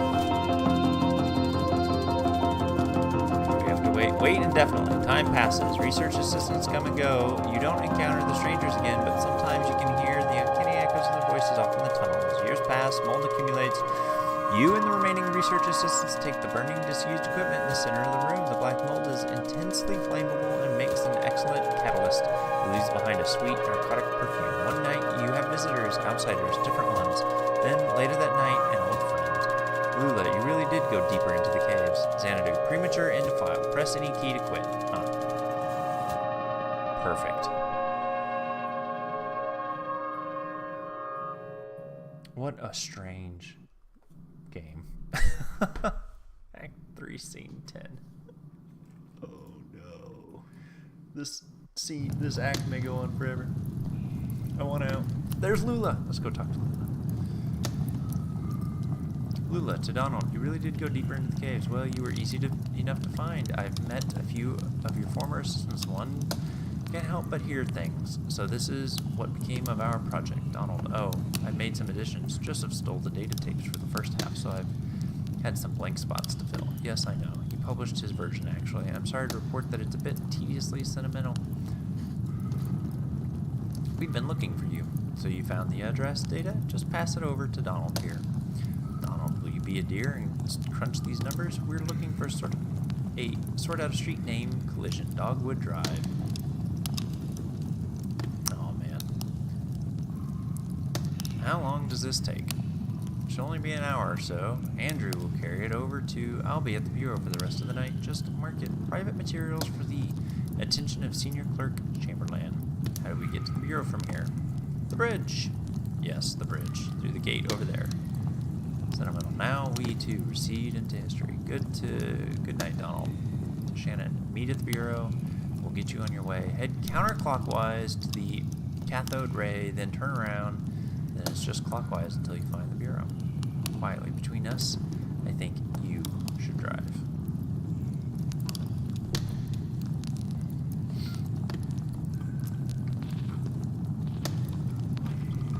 Alright.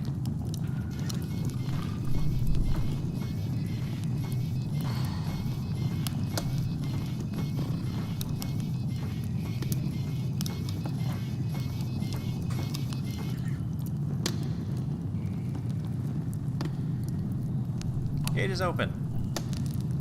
Down.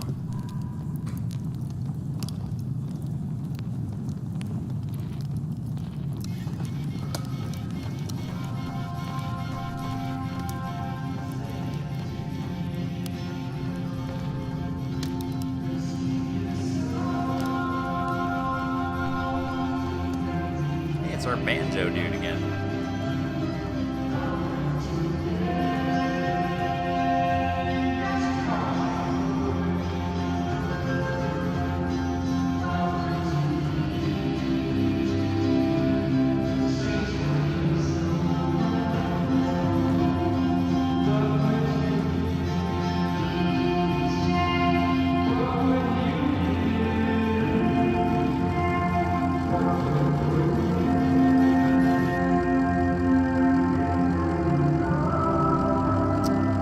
We gotta talk to Homer though,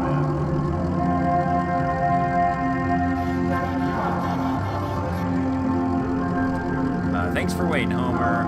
We were gone a bit longer than expected. You don't say. Ran into some trouble, Homer. Won't lie to you. Come on, Johnny. Let's go.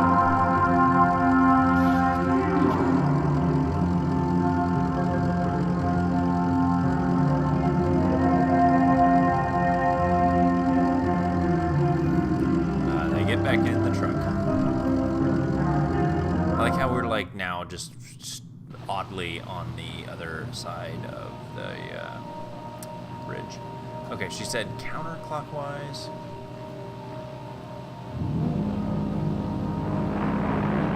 Road. Cathode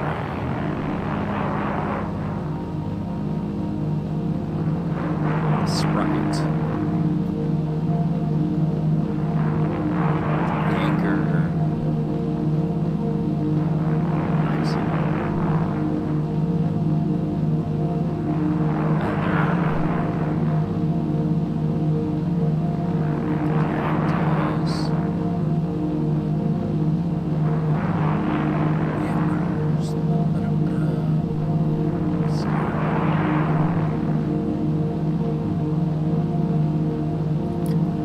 Seems like it's the code to unlock the Winter Soldier. I know, right? We made it.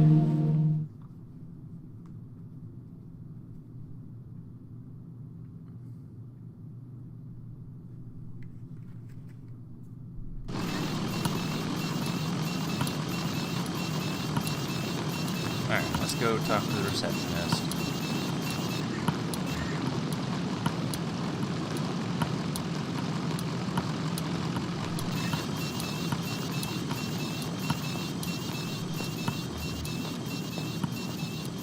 Can I just go up the elevator? It appears that we cannot. Hey, it's Lula. Perfect.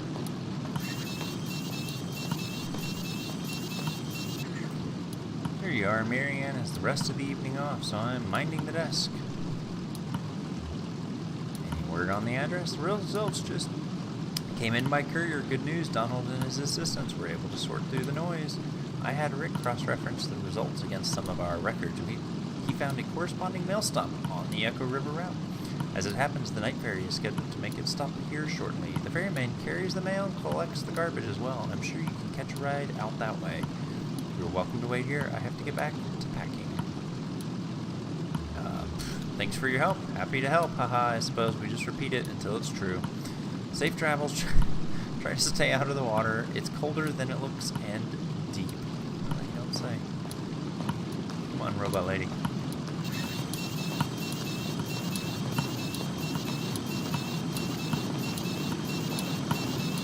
Wait.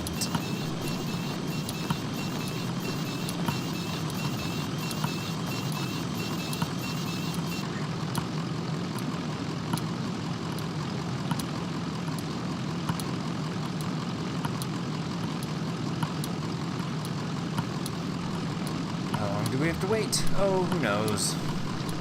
Alright, what happened? What? In the church, at the graveyard. You two came out of there all weird. What happened? It's okay, you can tell them. It doesn't matter anymore. Fine. So, we were in that graveyard.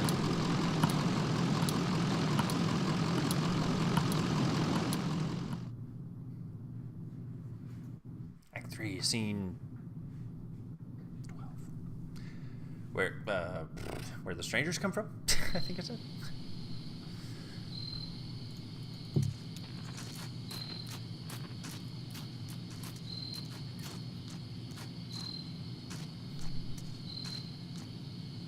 Well, this can't be right. Looks like an old church. What if we choose different text here? That's so weird. The mud. Why? I think I saw a lizard. I'll stay with him. Okay, we'll make it quick. All right, let's go.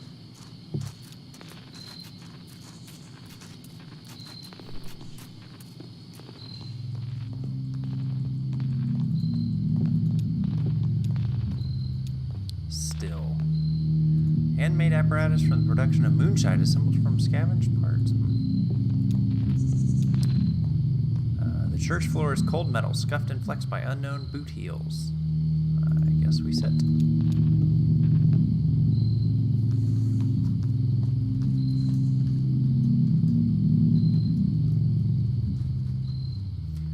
I don't know what I expected. The strangers, he kept saying. Kind of vague already, isn't it? Donald's a stranger. Hell, you and I are practically strangers. Listen, earlier in the mine, I didn't want to talk about it, but... What did you find down there? When I saw Weaver, she was on TV. I was testing a pretty simple tube repair, flipping through channels to check the saturation, and she was just there. It was kind of horrible. I mean, I told you she disappeared, suddenly ran away, but you thought she was dead. Yeah, I guess I don't like to say it, dead. And then the next time I flipped to channel 2, Weaver. It's burned in my vision now. She's standing in a room. The walls are blank, kind of gray. There's tape on the walls, like markings and desks in a classroom, maybe. The camera's in the corner, so it's this sort of 45-degree angle into the room, and there's Weaver right in the center of the picture. I stopped turning the dial. Hell, I think I stopped breathing. Eventually she spoke, but there was no real sound, just this awful hum. I read the closed captions. She She said to go to the mine. I'd find something there. I can't remember her exact words. Whenever I try, I get distracted, fuzzy. Shannon coughs into her sleeve. It's so dusty in here, right? Yeah. Real dusty. You'd think with all those holes in the ceiling. What the hell was that? Did you hear that? Must have been the church settling.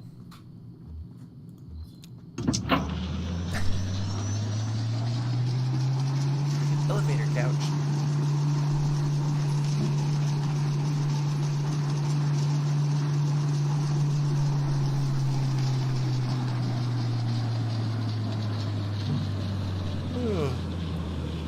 It's like his leg. Oh, he's coming to us. We are him. Visitors. The stranger activates the tape player slung on his shoulder. A crackly drawl echoes in the room. It is patient. It sounds like it should be smiling. Doolittle, my regrets. I hope I didn't keep you waiting long. We don't see a lot of foot traffic these days. I guess you're here about the job. I'm afraid we only have one opening at the moment. Horrible business. We're actually looking for some information about an old computer. Certainly, I'll tell you everything you need to know. I've only just met you, but I feel certain there's a place for you here. I'll just take you over to meet the dispatcher, show you the trucks, get you familiarized. We can converse as we go. Conway, what is this place? Some kind of factory? Yeah, maybe, but for what? Why hidden away like this? What's that smell? Like bread? Baking bread? Doolittle, please follow me.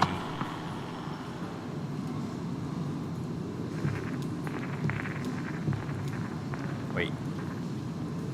We can degauze the skeleton guy? That's hilarious. He deserved it. Doolittle, I have to ask you to step in here a moment. This is for your safety and just your outfits. Just a bit. Here's some protective headwear up on the wall back there. Please remove your shoes and eyeglasses. We don't wear glasses, so that won't be an issue. Well, do us a favor. Put on the headwear anyway, just this way.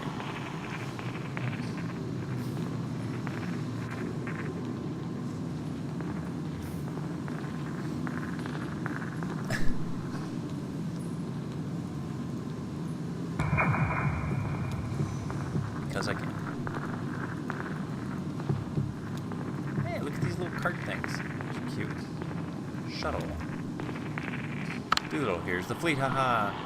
Oh, we just use these to get around internally. How big is this place? What do you do here? Oh, I'm a copywriter. Text on bottles and flyers, ad copy, that sort of thing. Discerning shades and heartstick lovers have long known the taste of hard times and held it in favor over all other spirits. That was one of mine.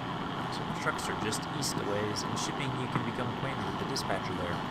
Give me a tap on the shoulder if you see something that catches your eyes. Always happy to show off the facilities.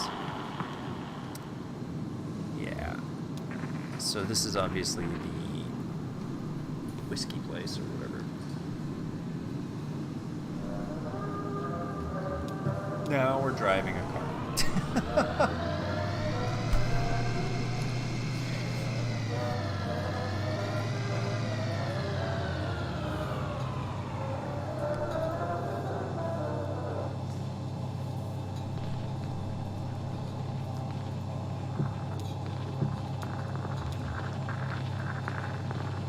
Doolittle, here it is. Now I have to ask, as a matter of course, what kind of experience do you have driving trucks?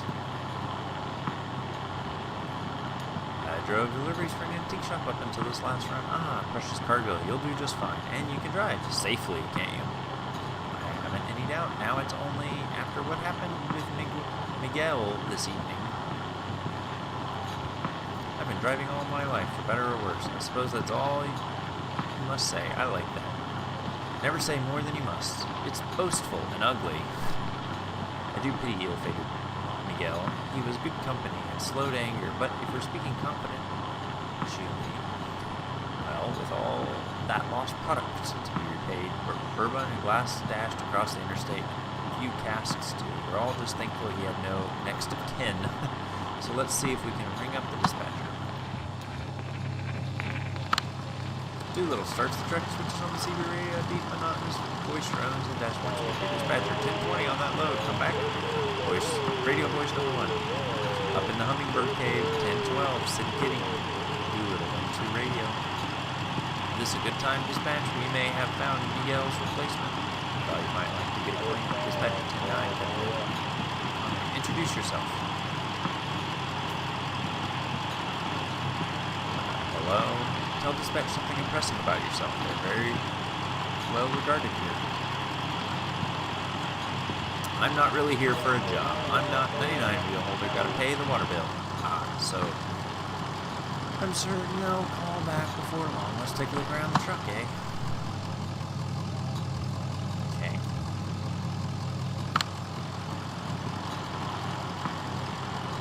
Looks like it's just about ready to go out. We have some good, strong folks in shipping here, so you never need to worry about loading if you don't want to. A bit hard on the knees and back at your age. Of course, you'll have to unload at the destination, but that's the job. And some drivers like Dave to shift slacking and loading here. I shouldn't really be doing any heavy lifting. I see. Well, surely we can spare a dolly and strap for comfort.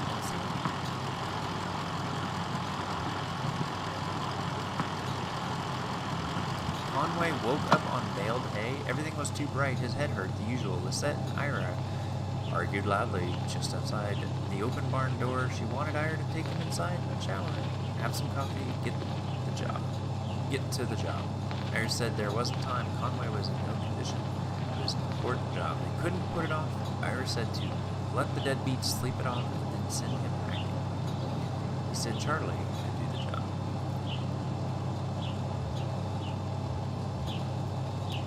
Conway stepped out of the barn, shielding his eyes. He tried to say something reassuring, but just sort of stumbled around it. Lisette looked away. Iris just spat and went inside to wake Charlie. Ira was a stubborn man, so Charlie went along, and Conway drifted out again, and he didn't hear about the accident until months later. So, what's next?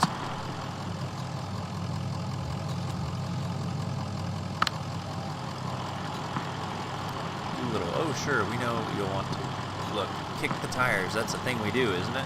As though our knees could exert the kind of force that these tires see out there on the road. We're more likely to hurt ourselves. Isn't it the way, eh? Tires look fine. Oh, I'm sure. It wasn't the tires that failed out here, Miguel. We are quite sure.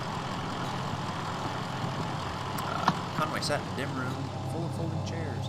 The walls and ceiling are painted with old smoke. Someone read from the book. He drank coffee as it is. He was just waiting for it to be over. A few others shared. They spoke in abstractions like a program of action, a good orderly direction, spiritual but not religious, religious but not spiritual. All the things we tried.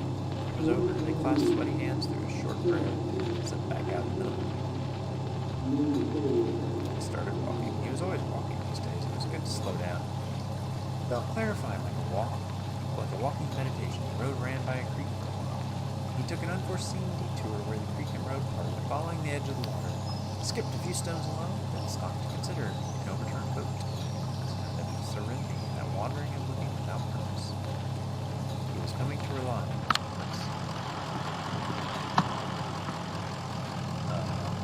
Headlights, I guess. Headlights work fine, see? Fiddles with controls. That's important. Most of our product goes out at night. We never know who will run into the daylight. Dusk. Treasures in the sleeping ball. That indirect light. Magic hour, eh? Magic hour, sure. Being able to sun at dusk and dawn means the light is mostly indirect reflections from the sky. Everything looks like a movie. A bit soft. Conway had to get off the highway too loud, too murky. Turned off into the gray cornfield in Indiana. He watched traffic convert. See, those migrations close up, they look random. He thought about the load in the trailer. Thousands of plastic cups. Somebody wanted those cups in Rockford. So it was pointless. So, moving on. Wipers. Control the wipers with this knob here. Fiddles with controls.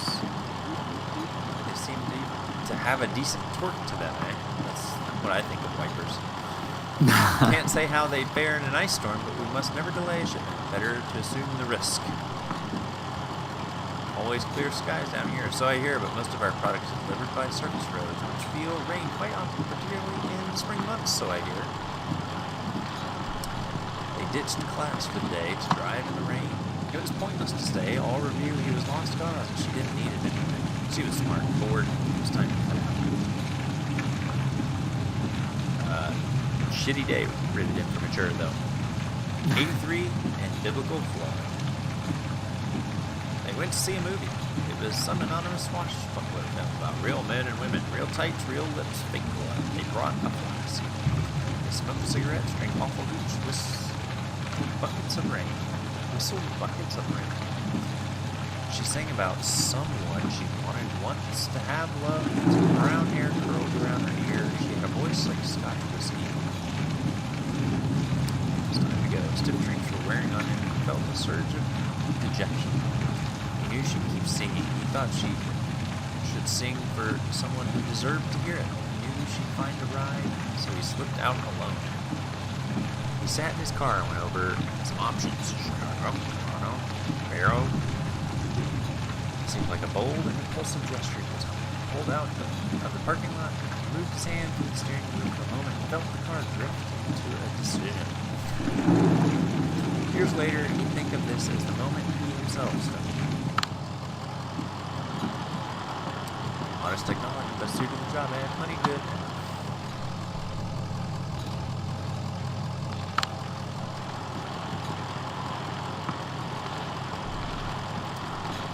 Truck's radio crackles back to life.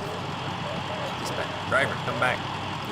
There's dispatch. Now tell them about your experience. Tell them the truck's in good shape. Tell them you'll start in the morning.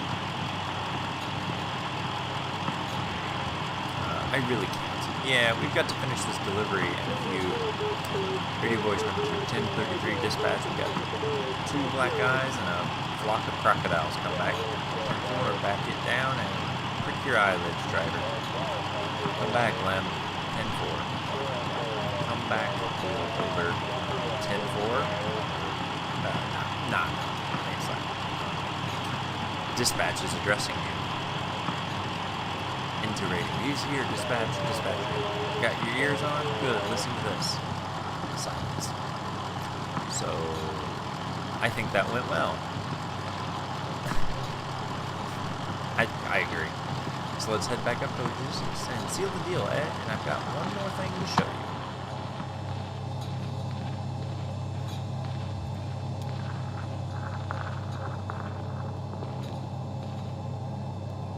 I love how these people just kind of go along with this. You know, I can sort of relate to that.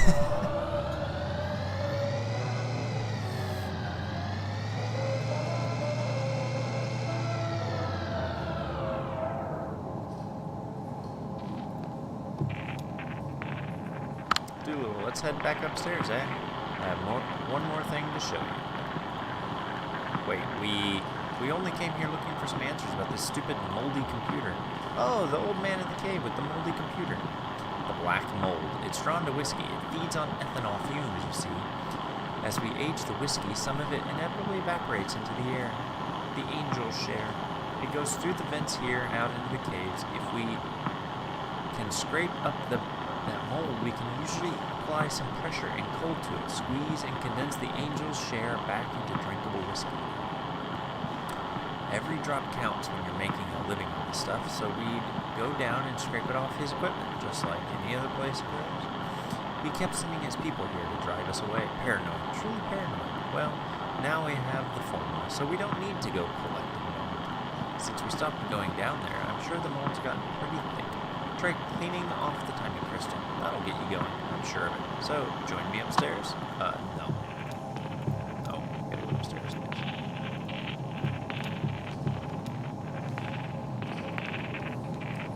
If you don't mind.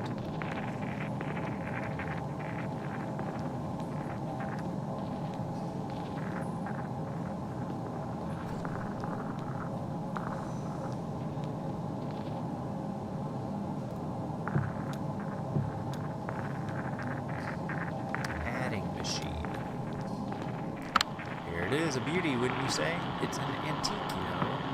What is it? Why, it's an adding machine. This is where we come for our daily ritual to calculate the day's interest and payment according to the formula. I usually do so at the beginning of my shift, so I know how many hours I need in order to keep up. Yes, I believe you'll do well here, sir. Happy to have you. Congratulations, you're hired. Wait, we can't do it. It's customary here to start each day with a shift drink. Let's make it special. Mark the occasion. This is the top shelf stuff now. Single barrel. He doesn't. Doolittle. Down the hatch. Minimum memore mores. I don't want to. This guy. Oh, it took away control. And there are, like, people over here on the right.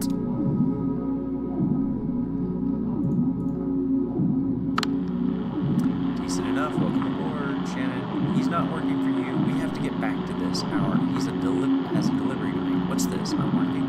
Are you turning down this opportunity? She's right. I have to make this. I'm disappointed. And I'm afraid that leaves us with a delicate problem. As I indicated, this is the top shelf stuff you're drinking now. It isn't cheap. If it's not your first shift drink, well, there's the matter of this tour just now. My time and experience are billed at quite a premium. This is not good for you, my friend. You're quite deep. By my back off the envelope estimations, well, we have that in common, I suppose. Us. I'm afraid you'll have to work this off somehow. It's just the way of it. What's happening right now? You can start tomorrow. Take the time to settle your affairs, of course.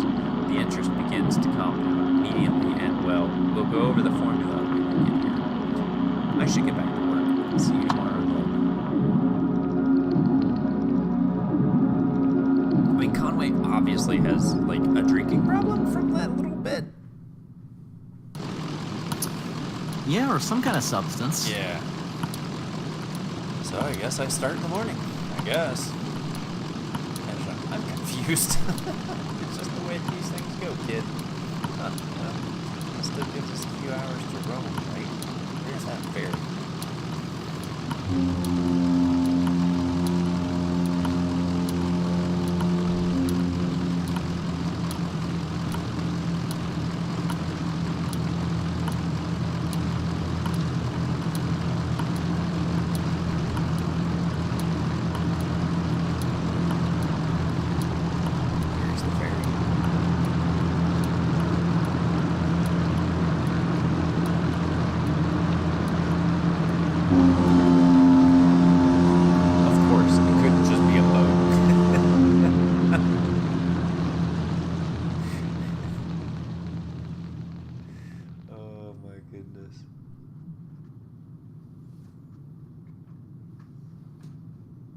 End of Act 3. All right, there, we've done it. Nice. That was longer than I expected, but here we are. Made it. And here you are, our faithful viewers. Yeah,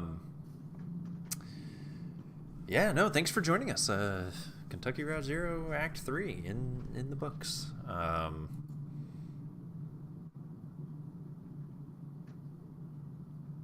I have no idea. I still don't really know what's going on. I feel like all of it is